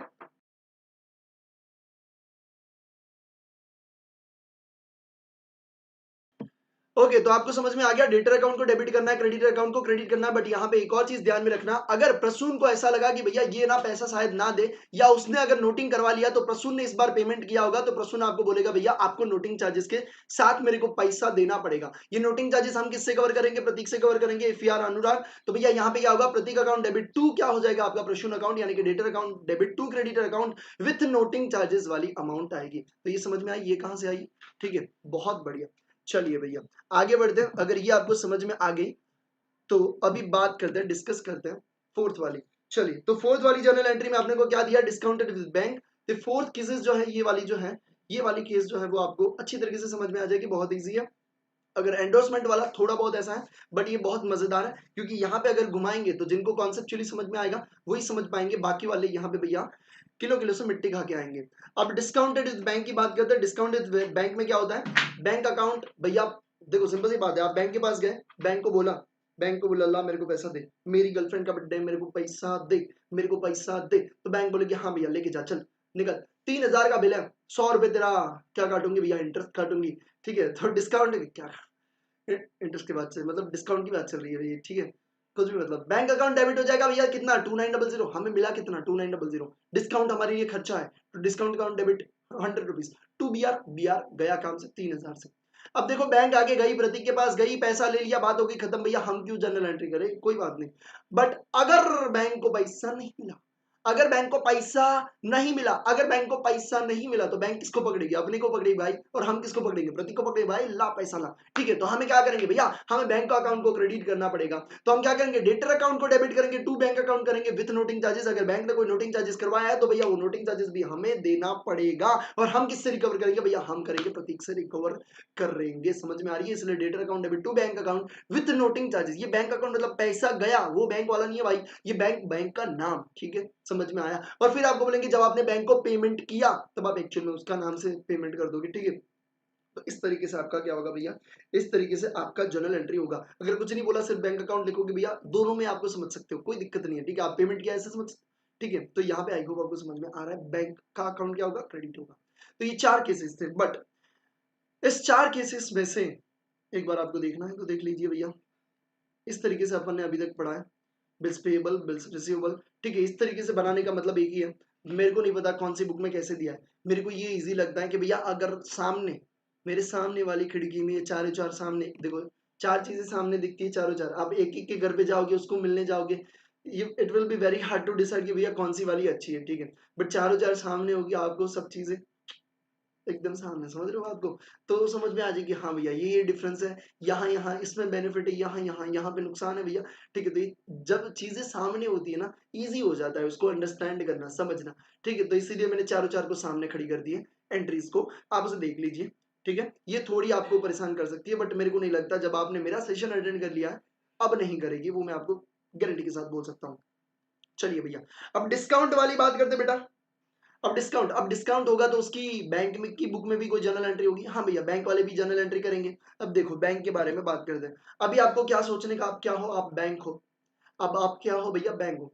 जब भी आप कोई भी अकाउंट हो या कोई भी सब्जेक्ट समझ रहे हो, अगर आपको जैसे कि इकोनॉमिक्स है तो डिमांड का समझ रहे हो, तो भैया सोचो कस्टमर हो। अगर आप सप्लाई का समझ रहे हो तो आप सोचो कि आप सप्लायर हो। अगर आप इक्विलिब्रियम का समझ रहे हो तो आप समझो कि आप मार्केट हो भैया। अगर आप इस तरीके से सोचोगे तो आपके लिए इजी हो जाएगा किसी भी टॉपिक को समझना। तो यहाँ पे आप बैंक की बुक में डाल रहे हो तो आप सोचो भैया हम बैंक है, हमारे पास अनुराग आया, अनुराग बोलता है ये लो बिल और मेरे को पैसा दो, तो हम क्या कहेंगे, हम कहेंगे भैया पैसे तो दे दूंगा बट कमीशन मतलब डिस्काउंट काटूंगा। डिस्काउंट हमारे लिए क्या है, हम बैंक है, हमारे लिए इनकम है भैया, हम उसको पैसे देंगे, ठीक है, हम उसको पैसे देंगे, वो क्रेडिट होगा। प्लस प्लस क्या हो जाएगा भैया, हमको इनकम मिला वो भी क्रेडिट हो जाएगा। और डेबिट क्या करेंगे भैया, डेबिट हम करेंगे, हमारे पास बिल्स रिसीवेबल आएगा उसको अपन डेबिट करेंगे। बट हम बिल रिसीवेबल की जगह यहाँ पे बैंक क्या लगता है, कितने बिल उसने डिस्काउंट करवाए वो लिखता है भैया। तो बिल डिस्काउंटेड अकाउंट कितना हो जाएगा, डेबिट हो जाएगा 3,000 से, to customer account 2900, to discount on bill जो आपकी इनकम है 100 रुपीज। अब जब आप प्रतीक के पास गए और पैसा लेके आ गए, जब आप प्रतीक के पास गए और पैसा लेके आ गए तो सिंपल सी बात है, आपके पास पैसा आ जाएगा, cash and bank account debit to bill discounted account जो आपने यहाँ पे ओपन किया था उसको क्लोज करोगे। अगर पैसा नहीं मिला तो आप क्या करोगे, कस्टमर अकाउंट को डेबिट करोगे, कस्टमर अकाउंट को क्या करोगे बेटा, डेबिट करोगे टू बिल डिस्काउंटेड अकाउंट। जैसे आपने बिल डिस्काउंट को हटा ही नहीं भैया, ओनर होगा या डिसओनर होगा उसको हटाना पड़ेगा, तो कस्टमर अकाउंट को डेबिट करोगे to bill discounted account. But अगर आपने कोई नोटिंग चार्जेस का पेमेंट किया है तो वो भी आप यहाँ पे कवर करोगे उस कस्टमर से। तो आई होप आपको ये 3 जनरल एंट्री भी बहुत इजीली समझ में आ रही है। ये दोनों मतलब जो पहला केसेस है ना रिटेन वाला उसी तरीके का है, सिर्फ BR की जगह बिल डिस्काउंटेड आपको यहाँ पे दिख रहा है, ठीक है। तो ये जो पहला केसेस है ना, पहला केस ये वाला इसके जैसा ही है, देख लो। फिर सिर्फ आपका BR की जगह बिल डिस्काउंटेड दिखेगा और कुछ भी नहीं है। तो ये general entry in the books of bank हो जाएगी। आई होप आपको इतना समझ में आ चुका होगा। आपको ये नोट चाहिए तो मैंने पहले भी आपको बता दिया कि आप एप्लीकेशन को इंस्टॉल करिए, डिस्क्रिप्शन बॉक्स में सारी चीजें आपको मिल जाएगी। आई होप आपको समझ में आ रही है बेटा, ठीक है। तो मैं थोड़ा सा पी लेता हूँ पानी, ताकि आपको और चीजें अच्छी तरीके से समझा सकूं।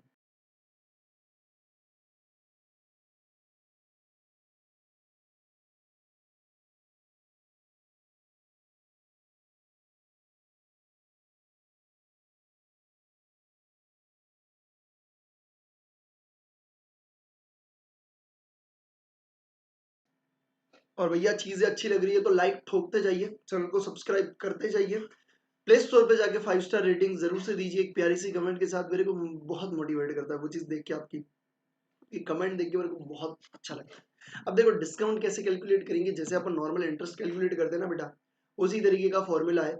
इसमें फॉर्मूला कुछ है ही नहीं है भाई, ठीक है। अब देखने जाती है फॉर्मूला क्या है भैया, आपको कितने पैसे, 3,000, ठीक है। उसने बोला कितना डिस्काउंट काटेगा, 9% पर एनम, तो 3,000 bill amount into rate of discount 9% per annum into remaining period, मतलब कितना महीना बाकी है, 2 महीने, डिवाइड बाय क्या करोगे, 12 या 365, ऑब्वियसली क्या करोगे, 12 करोगे। कब, जब आपको भैया मंथ में दिया है रिमेनिंग पीरियड। रिमेनिंग पीरियड अगर आपका भैया डेज में है तो 365 करोगे, और अगर आपका मंथ में है तो 12 करोगे। ये चीज आपको हमेशा ध्यान में रखनी है। तो bill amount into rate of discount into remaining period divide by 12 या तो 365, रेट ऑफ डिस्काउंट में इंटू डिवाइड बाय 100 करोगे, ऐसे सीधा परसेंटेज लिख दोगे भैया। अभी आप प्रोफेशनल स्टूडेंट हो, आपको समझ में आ रहा है, ठीक है। Bill amount into rate of discount into remaining period divide by 12 और 365। आप कहोगे भैया ऐसे समझ में नहीं आएगा, एक करवा दो ना प्लीज। आ जाओ बेटा, सेम वही ले लेता हूँ कि बिल की अमाउंट में ले लेता हूँ, बिल अमाउंट ले लेता हूँ 3,000, रेट ऑफ डिस्काउंट ले लेते हैं 9%, 9 नहीं लेना मेरे को, 12 लेना है, क्योंकि मेरे को कैलकुलेटर उठाना ना पड़े ना। 12%, ठीक है, पर एनम है। और रिमेनिंग पीरियड 2 महीना, डिवाइड बाय 12। क्यों, क्योंकि भैया ये महीनों में है, तो 12 12 हटा, सावन की घटा, 3,000 का अगर मैं 2% देखूँ तो ये बनेगा आपका 60, तो 60 will be discount. I hope आपको समझ में आ गया, ठीक है। तो इस तरीके से आप डिस्काउंट को कैलकुलेट करते हो, ये आपका है फॉर्मूला। उसके बाद आता है भैया रिबेट ऑन बिल। रिबेट क्या होता है भैया, ये समझा देते हैं आपको। रिबेट का मतलब ये होता है बेटा, अब देखो, अभी तक हम माथा जोड़ी कर रहे थे कि भैया अनुराग को पैसा कलेक्ट करना है, पैसा चाहिए, पैसा चाहिए, पैसा चाहिए। भैया मैं एक सीधा साधा एकदम से ना भगवान का इंसान हूं, मेरे पास पैसा आ गया, मैंने अनुराग को कॉल किया, अनुराग पैसा आ गया है बेटा, 3 महीने का वेट करने की जरूरत नहीं है, 2 महीना जा चुका है, 1 महीना अभी बाकी है, मेरे पास पैसा है, तू कहे तो पैसा दे दूं। अनुराग बोलेगा आती लक्ष्मी को कौन ना बोलेगा भैया, काम करिए, ये मेरा फोन पे का नंबर, और उसमें मुझे फोन पे कर दीजिए, जीपे कर दीजिए। मैंने बोला ठीक है, बट एक मिनट सुन, मैं तुझे पूरा पेमेंट नहीं करूंगा। बोलेगा काई को आप बोल रहे, अभी तो आपके पास पैसा आ गया है, पूरा पेमेंट करने के लिए ready हो। पूरा पेमेंट करूंगा, नो डाउट करूंगा, बट मेरे को कुछ फायदा तो होना चाहिए। मैं अगर तेरे को 1 महीना पहले पेमेंट कर रहा हूं तो मेरे को उसका बेनिफिट तो होना चाहिए, कुछ परसेंटेज तो मिलना चाहिए। वो बोलेगा कोई बात नहीं, 12% पर एनम के हिसाब से मैं आपको 1 महीने का इंटरेस्ट, इसे भी इंटरेस्ट बोल सकते हो आप, ठीक है, क्योंकि अल्टीमेटली क्या है भैया, 1 महीने पहले पेमेंट मिल रहा है, जो मिलना चाहिए था बाद में, तो 1 महीने का आपको जो मिल रहा है, जो 12% पर एनम के हिसाब से मैं आपको क्या दे दूंगा, रिबेट दे दूंगा। रिबेट को डिस्काउंट भी बोलते हैं भैया, ठीक है, रिबेट को डिस्काउंट भी बोलते हैं। तो अब आपको क्या मिलेगा, 12% पर एनम के हिसाब से रिबेट मिल जाएगा। अब एक चीज हमेशा ध्यान में रखो, जो एक एक है सामने आपको दिख रही है, एक डेट ऑफ बिल, वो डेट ऑफ बिल है, 3 महीने का बिल है। और मैंने कॉल कब किया अनुराग को पेमेंट करने के लिए, 1/3 को, मतलब 2 महीने ऑलरेडी जा चुके हैं, रिमेनिंग पीरियड कितना है, 1 महीना। तो मुझे जो बेनिफिट देगा अनुराग कितने का देगा, ऑब्वियसली 1 महीना। मैं जितना टाइम पहले पेमेंट कर रहा हूं उतने का ही बेनिफिट मिलेगा, आगे के 2 महीने मत लेना, ठीक है, ये 1 महीने का ही बेनिफिट मिलेगा। क्यों, क्योंकि उसको 1/4 को मिलने वाले थे, अब मिल कब रहे, 1/3 को, तो रिमेनिंग पीरियड कितना, 1 महीना, तो 1 महीने का बेनिफिट होगा, इसलिए मैं यहाँ पर रिमेनिंग पीरियड लिख रहा हूँ। ऊपर भी मैंने रिमेनिंग पीरियड लिखा था, आई होप आपको याद होगा, अगर आपने फॉर्मूला देखा होगा तो देख लो। देखो भाई रिमेनिंग पीरियड दिख रहा है, यस। तो ये चीज आपको ध्यान में रखनी है। यहाँ पे भी सेम तरीके से आपका क्या बनेगा, आपका फॉर्मूला बन जाएगा, amount of bill, rate of rebate, discount की जगह रिमेनिंग पीरियड डिवाइड बाय 12 और 365, कब लेना है, कैसे लेना है, आई होप आपको समझ में आ गया है, ठीक है। तो यहाँ पे मैंने एग्जांपल भी लिया हुआ है भैया, 1 महीने पहले ये पेमेंट कर रहा है, फॉर एग्जांपल 3 महीने, 3,000 का बिल है, तो कैसे आएगा, 3,000 into rate of rebate 12%, 3,000 into 12% into remaining period कितना, अब यहाँ पे 1 मंथ है, ठीक है, 1 मंथ, तो 1 डिवाइड बाय क्या हो जाएगा, 12 हो जाएगा, ठीक है। तो 3,000 का 12% मतलब 1%, 30 यहाँ पे रिबेट आपका निकल के आ जाएगा। आई होप आपको समझ में आ रहा है, बहुत बढ़िया, thank you so much for your answer in comment box, chat box. Okay, अब बात करते हैं in the books of drawer and drawing. अब देखो अर्ली पेमेंट तो कर दिया, अर्ली पेमेंट प्रतीक ने कर दिया, तो जर्नल एंट्री क्या करेंगे? जर्नल एंट्री वेरी सिंपल भैया, जो ओनर की जर्नल एंट्री होती थी अपने, ओनर की मतलब पेमेंट मिल जाने की, वही जर्नल एंट्री करेंगे। बट यहाँ पे एक चीज आएगी, रिबेट। क्यों रिबेट आएगी बेटा? रिबेट प्रतीक को मिली है तो प्रतीक के लिए इनकम है, वही रिबेट अनुराग ने दी हुई है क्योंकि उसको अर्ली पेमेंट मिले, ठीक है, कैश डिस्काउंट जैसा, याद है ऐसा, ठीक है। तो अर्ली पेमेंट मिले इसलिए क्या किया भैया, उसने रिबेट दिया है, तो वो रिबेट उसके लिए क्या है, खर्चा है। तो ड्रॉवर क्या करेगा, cash and bank account 2970, rebate 30 rupees, to bills receivable 3000। I hope आपको समझ में आ रहा है, ठीक है। ये मैंने लिखा है expense for drawer, I hope आपको समझ में आ रहा है। ड्रॉई का मतलब क्या है बेटा, बिल्स पेएबल अकाउंट को डेबिट करेगा, बिल्स पेएबल को हटाना है। टू रिबेट, मेरे को 30 रुपीज का इनकम हुआ क्योंकि मेरे को कम देना पड़ा, टू कैश एंड बैंक 2970।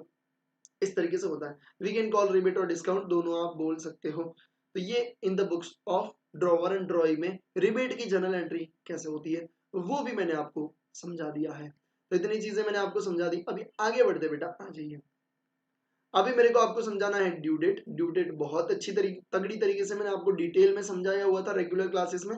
उसके बाद मुझे आपको रिन्यूअल ऑफ बिल समझाना है और लगभग बस अपना चैप्टर हो जाएगा खत्म। तो ये जो टॉपिक है बहुत तगड़ा टॉपिक है बेटा। ड्यू डेट और मैच्योरिटी डेट बहुत अच्छी तरीके से आपको समझना है, कैसे कैलकुलेट करना है वो मैं आपको यहाँ पे बताने वाला हूँ। बेटा बात करते हैं आपका due date and maturity date of bill. अगर आपको कोई भी डाउट है तो आप कमेंट सेक्शन में जरूर से मेरे को पूछते रहिएगा, ठीक है। रिकॉर्डेड देख रहे हो तब भी पूछ लेने का, मैं देख के आपको आंसर कर देगा। Due date and maturity date की अगर बेटा बात करें, due date and maturity date आपको कैसे कैलकुलेट करनी है, तो सबसे पहले डेट ऑफ बिल लेनी है। डेट ऑफ बिल, फिर उसमें आपको टेन्योर ऐड करना है। टेन्योर का मतलब होता है टाइम, बिल का कितना टाइम है, 3 महीने का बिल है, 2 महीने का बिल है, 5 महीने का बिल है, 4 महीने का बिल है, ठीक है। कितने का बिल है वो टाइम ऐड करोगे, उससे आपको ड्यू डेट मिलेगी। ड्यू डेट को एक्सपायरी डेट भी बोलते हैं। प्लस आपको 3 दिन ग्रेस के ऐड करने हैं और फिर आपको मिल जाएगा मैच्योरिटी डेट। सबसे पहले मैं बात करूंगा ड्यू डेट के बारे में, उसके बाद में टेन्योर, उसके बाद में ड्यू डेट, उसके बाद में 3 डेज, उसके बाद में मैच्योरिटी। मतलब एक एक टर्म को तोड़ तोड़ के मरोड़ के मैं आपको समझाने वाला हूं। चलिए बेटा बात करते हैं सबसे पहले date of bill. Date of bill मतलब उसमें आपको टेन्योर ऐड करना है, डेट ऑफ बिल में आपको टेन्योर ऐड करना है। बट मैं कौन सा डेट लूं, ये आपको बहुत कंफ्यूजन हो सकती है। कब कंफ्यूजन हो सकती है, जब आपको 2 डेट दी जाती है। अगर आपको दिया जाता है कि आपने बिल ड्रॉ किया है, फॉर एग्जाम्पल आपने 1 जनवरी को बिल ड्रॉ किया, बट बट सामने वाले अनुराग ने ड्रॉ कब किया, 1 जनवरी, बट सामने वाले ने एक्सेप्ट किया 5 जनवरी को। अब आप बोलो कि मैं 3 महीने का बिल है, तो भैया आपने बोला टेन्योर ऑफ बिल ऐड करना है, बट मैं डेट ऑफ बिल कौन सा लूं, मैं ड्रॉ डेट को डेट ऑफ बिल लूं या फिर मैं एक्सेप्टेंस को लूं।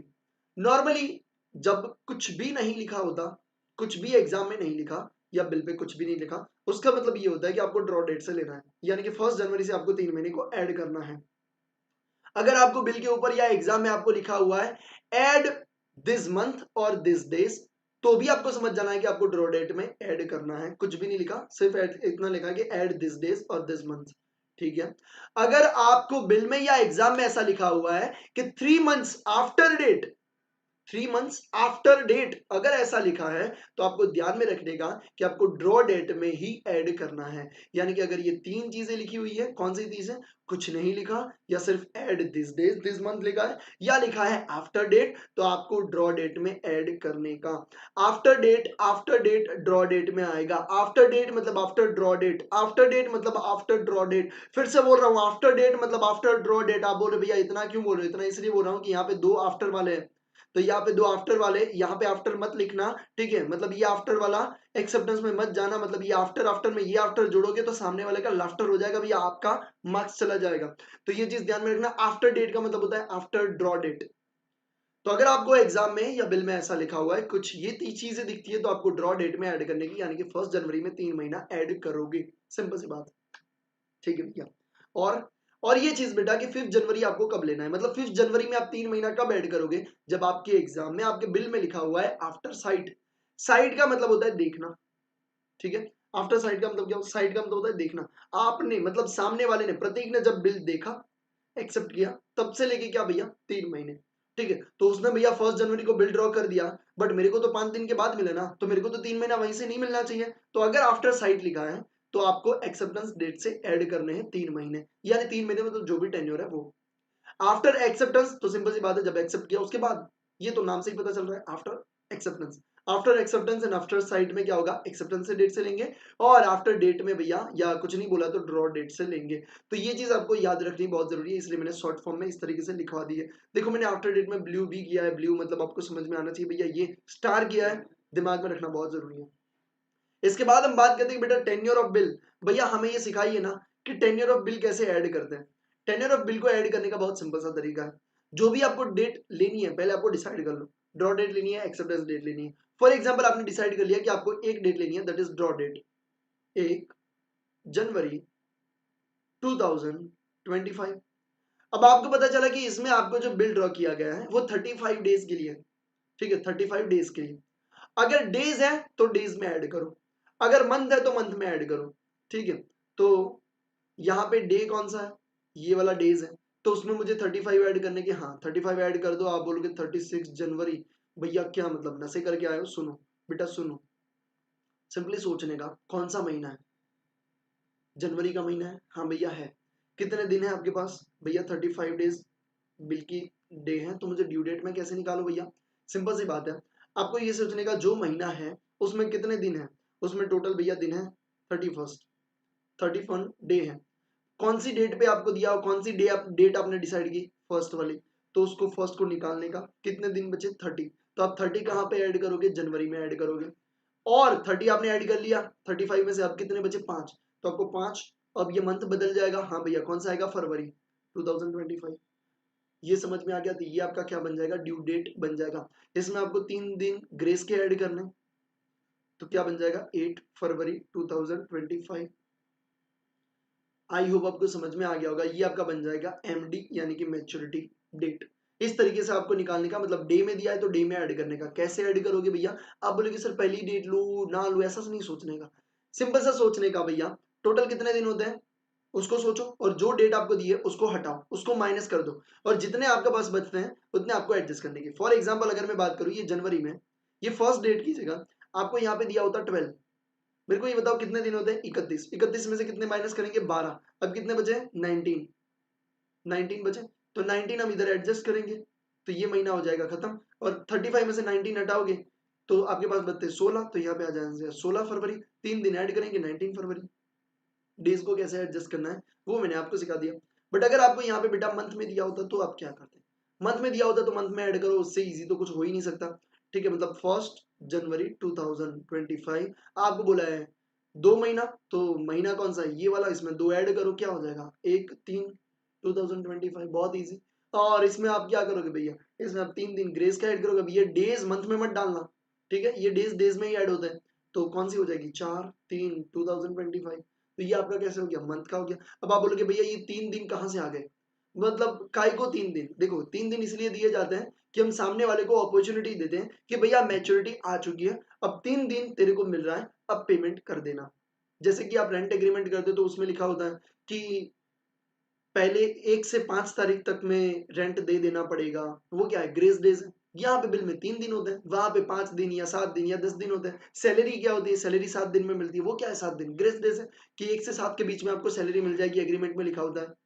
मैच्योरिटी तो हो गई 31 को या 30 को, बट आपको मिलेगी कब, विद इन 7 डेज। वो 7 डेज क्या है, ग्रेस डेज। बिल में कितना है, वो 3 दिन दिया है, तो जो दिया है वो लेंगे अपन, यहाँ पे 3 दिया तो हम क्या करेंगे 3 लेंगे। तो डेट ऑफ बिल कैसे डिसाइड करनी है वो आपको समझ में आ गया, टेन्योर ऑफ बिल कैसे ऐड करना है वो समझ में आ गया, ड्यू डेट सब कैसे ढूंढना है वो समझ में आ गया, उसमें 3 दिन क्यों ऐड करते हैं वो भी समझा दिया, और आपको मिल जाएगा मैच्योरिटी डेट। ठीक है, तो ये चीज में अगर आपको कोई डाउट है तो पूछ सकते हो, अदरवाइज मैं बढ़ रहा हूँ आगे। और यहाँ पे बेटा लिखा हुआ है एट साइड का मतलब क्या होता है, अगर आपको बिल में दिया हुआ है या एग्जाम में दिया हुआ है कि एट साइट मतलब जब देखो तब पेमेंट करो, क्या भैया जब देखो तब पेमेंट करो, यानी कि फॉर एग्जांपल मैंने एक एग्जांपल लिया था सन्नी और जॉनी का, ठीक है, वो सन्नी नहीं और वो जॉनी भी नहीं, ठीक है, आपका दिमाग ना एकदम से खराब हो जाएगा, एग्जाम पे ध्यान दो, फोकस करो पढ़ाई पे। सन्नी देओल की बात कर रहा हूँ और जॉनी लीवर की बात कर रहा हूँ, ठीक है। तो सन्नी और जॉनी की बात करें बेटा, तो सन्नी ने पैसा लेना था, अब क्यों लेना था, किस बात का लेना था वो तो मेरे को भी नहीं पता है, ठीक है, तो आप इमेजिन कर सकते हो सन्नी को पैसा लेना था किससे, जॉनी से लेना था। तो सन्नी ने बिल ड्रॉ किया जॉनी के ऊपर, जॉनी ने एक्सेप्ट किया, वापस कर दिया। अब सन्नी के पास बिल पड़ा है, और उस पे लिखा हुआ है एट साइट या तो ऑन डिमांड। मतलब इसका मतलब ये होता है कि जब भी सन्नी दिखाएगी तब उसको देना पड़ेगा, जब भी सन्नी बिल दिखाएगी जॉनी को तो जॉनी को पेमेंट करना पड़ेगा। मतलब जब सन्नी बोलेगी मेरे को दे पैसा तो भैया जॉनी को पैसा देना पड़ेगा। इसे बोलते हैं एट साइट और ऑन डिमांड। इसमें कोई भी टेन्योर नहीं होता, इसमें कोई भी ग्रेस डेज नहीं दिया जाएगा। ऐसा नहीं कि भैया मैंने दिखाया फिर 3 दिन में दे देगा, नहीं भैया। ऑन डिमांड एट साइट का मतलब ये होता है जब दिखाओ तब पैसा देना पड़ेगा। तो एट साइट और ऑन डिमांड का मतलब क्या, that means drawee has to pay immediately when drawer demand the money. समझ में आ गया होगा।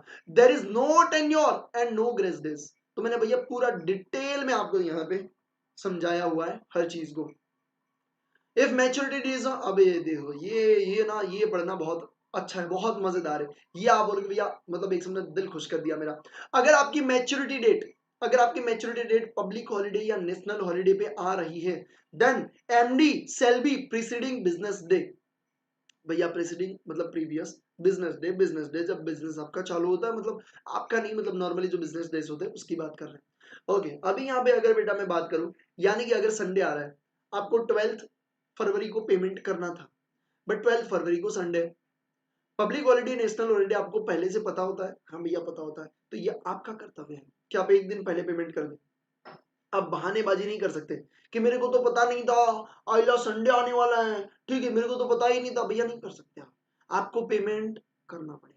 तो आपको पेमेंट कब करना पड़ेगा भैया, एक दिन पहले, क्योंकि पहले से संडे पता था, नेशनल हॉलिडे पता था, तो भैया आपको 12 की जगह 11 को पेमेंट करना चाहिए था। इट्स योर रिस्पॉन्सिबिलिटी, मतलब ड्रॉई की रिस्पॉन्सिबिलिटी है भाई। इसलिए बोलते हैं कि प्रीसीडिंग बिजनेस डे में, प्रीसीडिंग बिजनेस वर्किंग डे में आपको पेमेंट करना पड़ेगा, मतलब 12 की जगह 11 को पेमेंट करना पड़ेगा।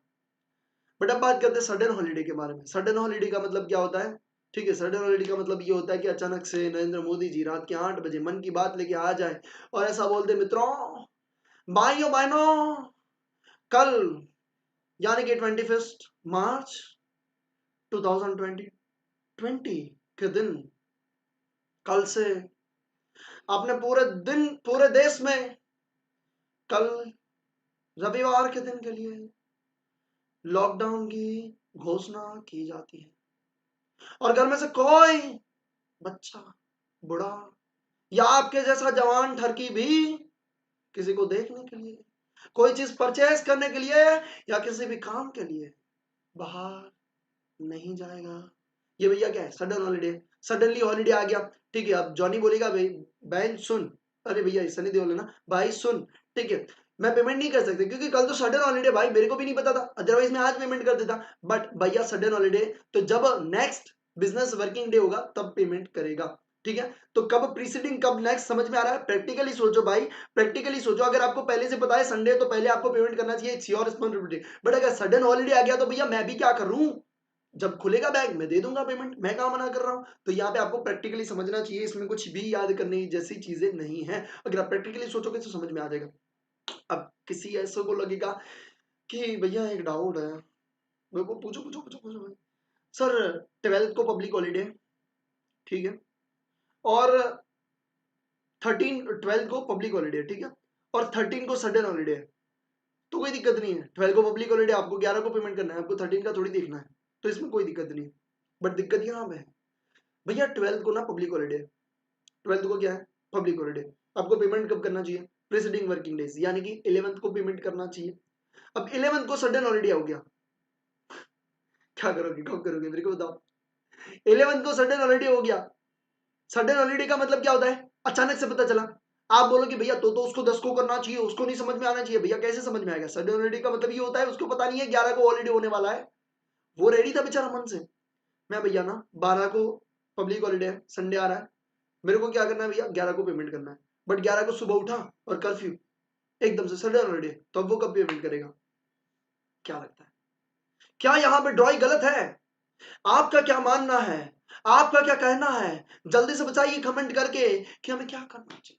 भैया ड्रॉई इस केस में कौन सी डेट पे पेमेंट करेगा, और इसमें गलती किसकी है, पब्लिक हॉलीडे की, सडन हॉलीडे की, या ड्रॉई की, या ड्रॉवर की, ये बताइए।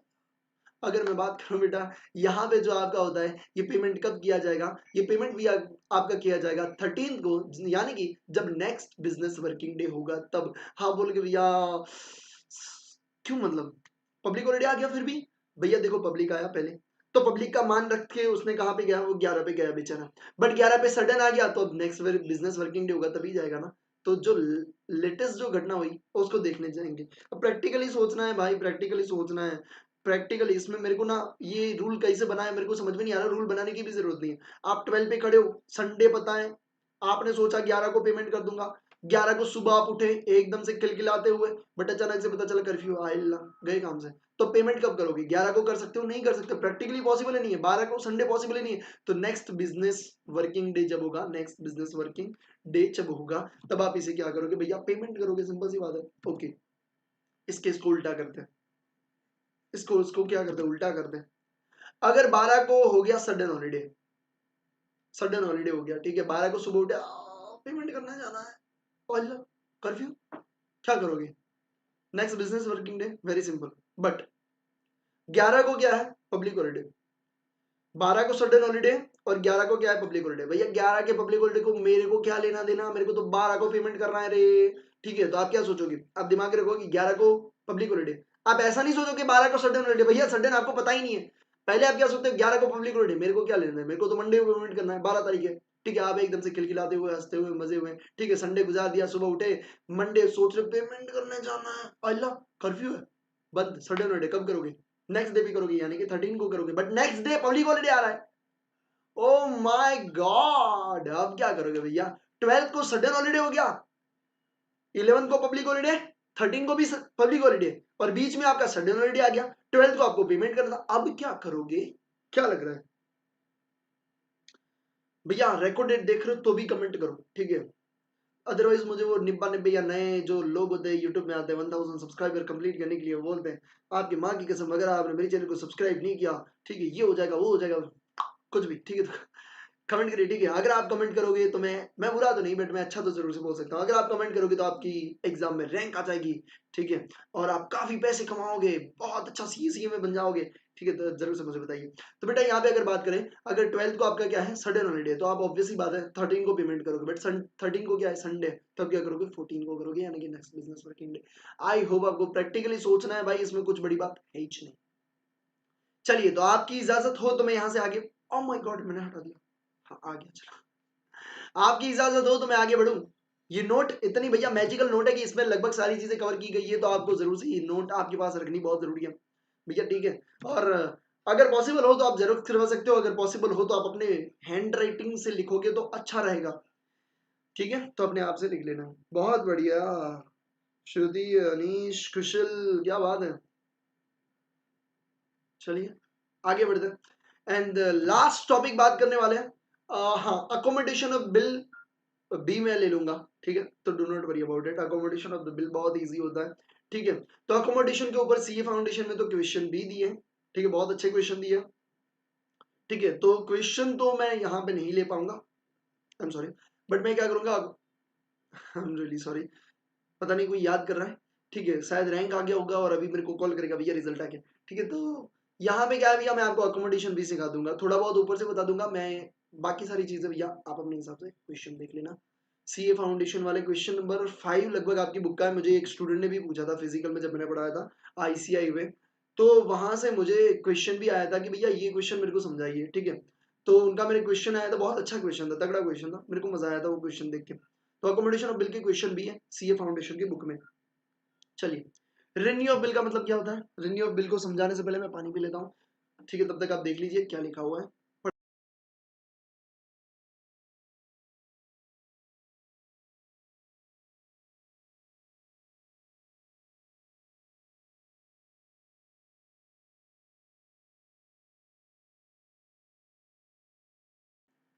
लेट्स गो बेटा, रिन्यूअल ऑफ बिल की बात करते हैं। रिन्यू ऑफ बिल का मतलब ये होता है कि अब देखो, अनुराग ने मेरे को बिल दिया 3 महीने का, 3 महीने के बाद मेरे को उसको पेमेंट करना है, या तो ओनर होगा या तो डिसओनर होगा, ठीक है। मैं डिसओनर नहीं करना, मतलब मैंने उसको गाली देके नहीं भगाना चाहता था, मैंने उसको फ्रेंकली बता दिया, सुन बेटा मेरे पास पैसे नहीं है, फ्रेंकली बोल रहा हूँ, मेरे पास पैसे नहीं है, तो एक काम कर, दूसरा बिल बना, मेरे को दे दे, मैं उसे एक्सेप्ट कर लेता हूँ, और उस बिल की मैच्योरिटी पे मैं तेरे को पेमेंट कर दूंगा।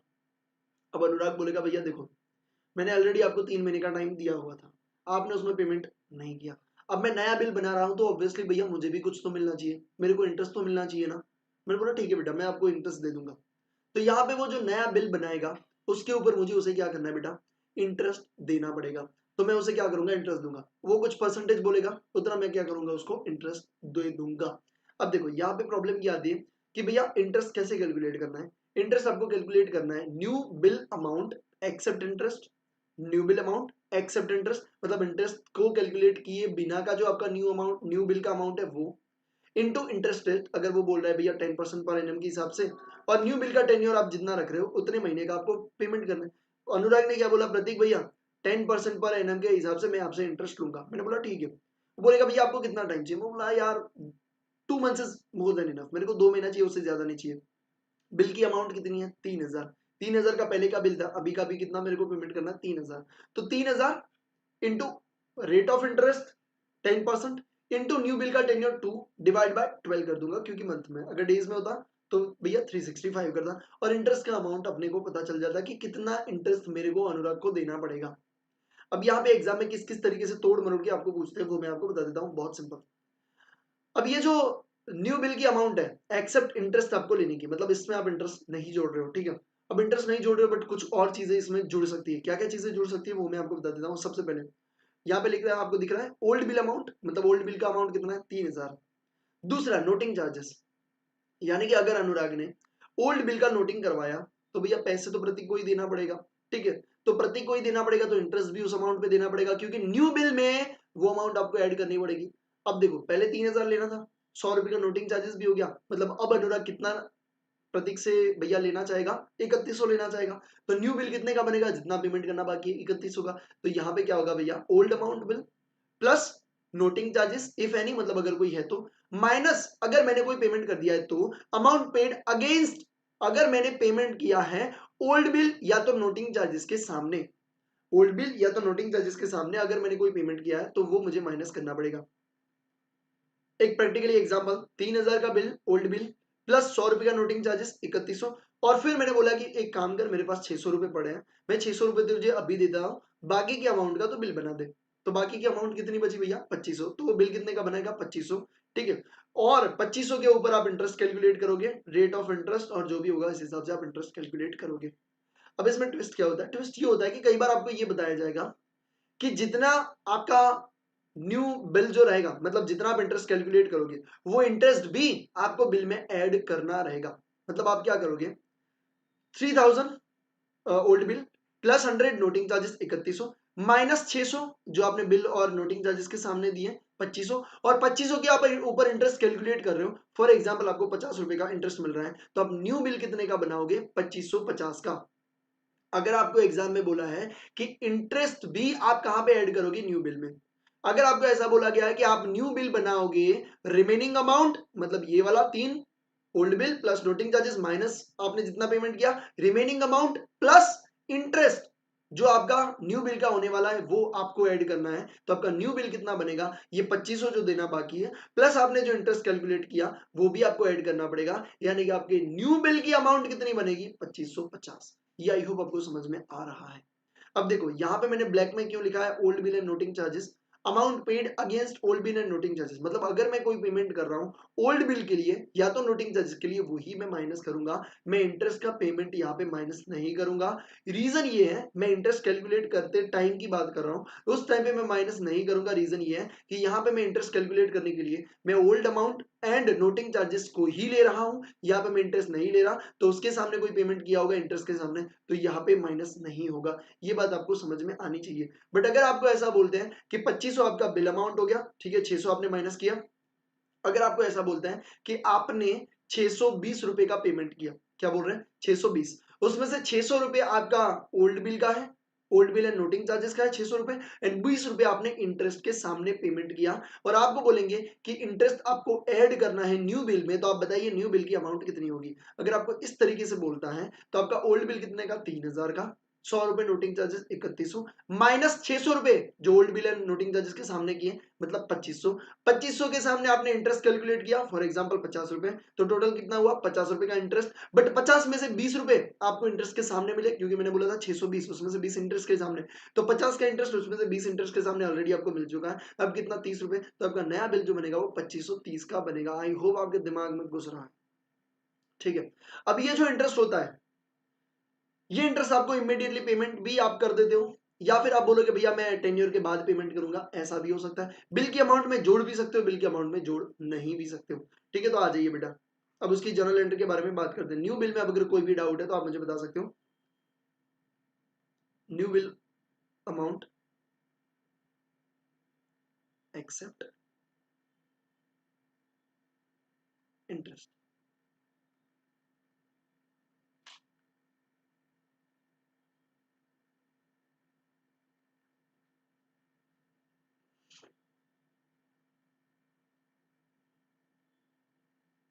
ओके, आई होप आपको इतना समझ में आ गया होगा। आई नो मेरी स्क्रीन चलेगी भाई, आहा, कैमरा की बैटरी गई है, कोई बात नहीं, उसे मैं चेंज कर लेता हूँ फटाफट से, तभी आप देख लीजिए। मेरे को सिर्फ 30 सेकेंड्स लगेगा, मेरे को 30 सेकेंड्स का टाइम दीजिए, मैं कर लेता हूँ फटाफट से, ठीक है। सिर्फ 30 सेकेंड्स दीजिए मेरे को बेटा।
चलो लेट्स गो, जर्नल एंट्री के बारे में बात करते हैं। In the books of drawer, in the books of drawing. देखो सिंपल सी बात है, पहले आपको ओल्ड बिल को कैंसिल करना है, उसकी जर्नल एंट्री करेंगे। फिर आपको नया बिल बनाना है, उसकी जर्नल एंट्री करेंगे, और इंटरेस्ट की जर्नल एंट्री भी अपन अलग से कर लेंगे। और फिर क्या होगा, न्यू बिल जब आपका होगा, वो ओनर होगा या तो डिसोनर होगा, वो आपको पता है कैसे करना है, बिल्स पेबल बिल्स रिसीवेबल। तो यहाँ पे सबसे पहले आप डिसोनर वाली जो भी एंट्री करते हो, उसी हिसाब से आपको क्या करनी है, यहाँ पे in the books of drawer में एंट्री करनी है, और इसी हिसाब से आपको ड्रॉइंग की बुक में भी एंट्री करनी है। सेम टू सेम, यहाँ पे 4 केसेस है, तो मैंने 4 केसेस अलग अलग नहीं लिखे, वो आपको पता है कैसे करनी है, मैंने समझा दिया है। यहाँ पे simply bills payable to creditor हो जाएगा, विद नोटिंग चार्जेस, जितना भी अमाउंट होगा वो यहाँ पे आ जाएगा। तो आई होप आपको ये समझ में आता है, ठीक है। अगर नोटिंग चार्जेस होगा तो वो भी यहाँ पे डेबिट करके अपन क्रेडिटर को कर देंगे।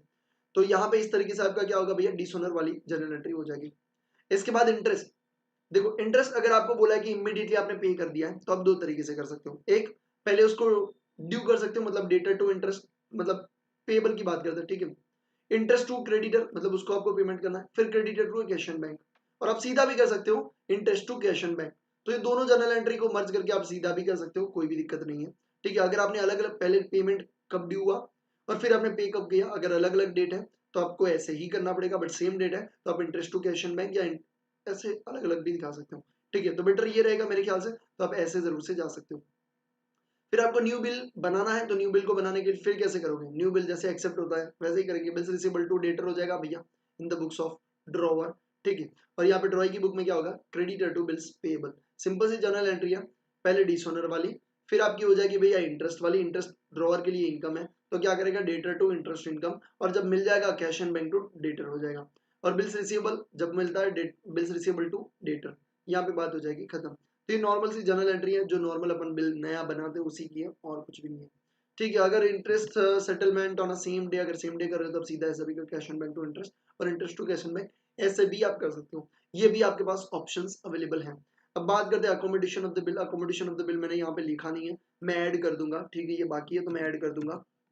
बट अकोमोडेशन ऑफ बिल का मतलब ये होता है, ठीक है, दो तरीके के बिल होते हैं, एक ट्रेड बिल होता है, एक अकोमोडेशन बिल होता है। अब अकोमोडेशन का बिल का मतलब क्या होता है, देखो भैया, आप हो और आपका एक हरामी फ्रेंड है, आप दोनों भैया, ठीक है। अब आपको और आपके हरामी फ्रेंड को चाहिए पैसे, कितने चाहिए, दोनों को 5-5 हजार चाहिए, ठीक है, या 5 हजार के अराउंड, 100-200 कम हो गए तो चलेगा, बट उतने अराउंड आपको पैसे चाहिए। तो आपने क्या करा, आपने सोचा कि हम क्या करें क्या करें क्या करें, ठीक है। तो आपने ऐसा सोचा कि हम लोन लेते हैं, लोन आपको कोई दे नहीं रहा है, अब आपको चाहिए पैसा। आपने दिमाग दौड़ाया, आपने क्या कहा, आपने अपने फ्रेंड को बोला कि तू मेरे ऊपर बिल ड्रॉ कर, मैं एक्सेप्ट करता हूं, तेरे को वापस करता हूं। सुनो क्या कहानी है, देखो क्या कहानी मैं आपको सुनाता हूँ। ये कौन है, यू, और ये क्या भैया, आपका फ्रेंड, ठीक है। आप चलो, मैं ट्रांजेक्शन, कोई बात नहीं, ऐसे लिख देते, this is F, this is you. आपने क्या बोला, आपने बोला कि मेरे ऊपर तो बिल ड्रॉ कर, मैं उसे एक्सेप्ट करता हूँ, वापस देता हूँ। तो एफ के पास बिल आ गया कितने का, 10,000 का। उसने यू पे ड्रॉ किया, मतलब आपके ड्रॉ किया, आपने एक्सेप्ट किया, वापस दिया। अब एफ के पास बिल है, अब एफ के पास चार ऑप्शन है, या तो वो यू से पैसा ले लेगा, हम भैया तो मतलब ही क्या है, फेक ट्रांजेक्शन क्रिएट कर रहे हैं। Accommodation bill fake transaction create करते हैं पैसे लाने के लिए, किसी को एंडोर्स भी कर सकता है, बट यहाँ पे अगर अकोमोडेशन की बात करें तो वो किस पे जा रहा है भैया, बैंक के पास। बैंक को क्या बोल रहा है, बैंक को बोल रहा है भैया ये लो 10,000 का बिल, ठीक है, आप इसके पास जाओगे, आपको पैसा मिल जाएगा। बैंक ने बोला मैं कुछ चार्जेस कट करूंगी, एफ बोल रहा भैया कट कट कर लो, कोई बात नहीं, मेरे को तो पैसा ही चाहिए, ठीक है। तो एफ ने क्या कहा, हाँ भैया कट कर लो। तो बैंक ने वापस दिए कितने, 9800, कितने दिए भैया, 9800 किसको दे दिया, एफ को दे दिया, एफ को पैसा दे दिया। अब एफ क्या करेगा, या तो वो खुद अपने अपने तरीके से यूज करना चाहता है, ठीक है, और बैंक जब मैच्योरिटी पे यू के पास जाएगी तो यू क्या बोलेगा, भैया एफ 10,000 दे, ये 10,000 एफ देगा, किसको देगा भैया, यू को देगा, और यू पेमेंट कर देगा, बात हो जाएगी खत्म। या तो क्या होगा, या तो दोनों हाफ हाफ बांट लेंगे, भैया 4900 एफ बोलेगा मैं रखता हूँ, 4900 तू रख। और जैसे ही बैंक आएगी पेमेंट लेने के लिए यू के पास, तो यू क्या बोलेगा, अरे भाई 10,000 का हाफ 5,000 निकाल। अब आप बोलोगे भैया 4900 है ना उसके पास, तो 5,000 कैसे निकालेगा, अरे मेरे भाई 100 रुपए वो जो चार्ज ये कट हुआ, ये कौन देगा, ये भाई दो, ये भी दोनों में बटेगा, तो 100 रुपए वो, यानी कि 5-5 हजार दोनों मिला के क्या कर देंगे, बैंक को पेमेंट कर देंगे, ठीक है। तो इस तरीके से होता है अकोमोडेशन ऑफ द बिल, ठीक है। मतलब बिल क्या होता है, एक जनरेट होता है, ये बैंक डिस्काउंट वाला सिर्फ आप एंडोर्स भी कर सकते हो। इसमें एफ ने और यू ने दोनों में मिलके क्या किया, एक बिल बनाया 10,000 का, और यू ने एक्सेप्ट भी कर लिया। अब एफ क्या करता है, ए को देता है, ठीक है, एंडोर्स करता है, ए को एंडोर्स करता है, ए जाके फिर यू से कुछ पैसा ले लेता है उस बिल का, या तो क्या करता है, माल ले लेता है। अब जितना भी पैसा यू से लिया वो क्या करेगा, वो एफ से कवर कर लेगा, ठीक है, क्योंकि ये बिल क्या था भैया, एफ ने पूरे पूरे पैसे लिए होंगे, तो जितने पैसे यू से कवर किए उतने यू एफ से ले लेगा, ठीक है। तो जो सीए फाउंडेशन में एक एग्जाम्पल दिया है वो तगड़ी तरीके से दिया है, कुछ इस तरीके से दिया है, ए और बी। अब यहाँ पे हुआ क्या, ए ने बिल ड्रॉ किया बी के ऊपर, कितने का भैया, 1,00,000, एग्जैक्ट मेरे को अमाउंट 1,80,000 शायद, क्वेश्चन नंबर 5 समथिंग है, 1,80,000 का, ठीक है। अब इसमें होता क्या है, बी ने एक्सेप्ट किया, वापस कर दिया। एक्चुअल में बी को कोई भी पेमेंट नहीं करना था, ये तो बस फ्रेंड्स है, ठीक है, एक दूसरे को हेल्प कर रहे हैं। अब ये ए ने क्या किया, ए ने कर दिया भैया आगे सी को ट्रांसफर कर दिया 1,80,000, और सी को पेमेंट करना था 1,80,000, तो ए ने उसको पेमेंट कर दिया। अब सी के पास क्या है, बिल है, कितने का, 1,80,000 का। अब सी ने क्या किया, बी को बोला मेरे को माल परचेस करना है तेरे से, बी से खरीदी कर रही है, कितने की खरीदी की भैया, इसने खरीदी की 3,00,000 की। 3,00,000 के सामने सी ने क्या दिया भैया, सी ने बिल दिया कितने का, एक तो 1,80,000 का बिल जो उसके पास बिल रिसीवेबल था, बी के पास अभी क्या होगा, बिल्स पेएबल होगा 1,80,000 का, क्यों, क्योंकि उसने एक्सेप्ट किया था ये बिल, तो उसके लिए बिल्स पेएबल होगा। ये बिल्स रिसीवेबल घूम के किसके पास आ गया, बी के पास आ गया 1,80,000 का, और 1,20,000 सी ने क्या किया, कैश में दे दिया, ठीक है। अब ट्रांजेक्शन ये था कि भैया यहाँ पे बिल तो खत्म हो जाएगा, क्यों, क्योंकि 1,80 का बिल्स रिसीवेबल बिल्स पेएबल दोनों बी के पास है, तो यहाँ पे बिल तो हो जाएगा खत्म। बट एक्चुअल में देखने जाओगे तो बी को तो घाटा हुआ, कैसे घाटा हुआ कि भैया यहाँ पे 3,00,000 मिलने चाहिए, उसके बदले मिले कितने, 1,20,000, कितने कम मिले, 180 कम मिले। ये किससे कवर करने हैं, ए से कवर करने। काई को ए से कवर करने हैं, क्योंकि ये ए के कारण ही पेमेंट करना पड़ा सी को। तो अब यहाँ पे एक और ट्रांजेक्शन दिया है, उस केस में एक और ट्रांजेक्शन दिया है कि बी ने क्या किया, परचेज किया, किससे, ए से। बी ने परचेज किया ए से, कितने का भैया, 2 लाख का।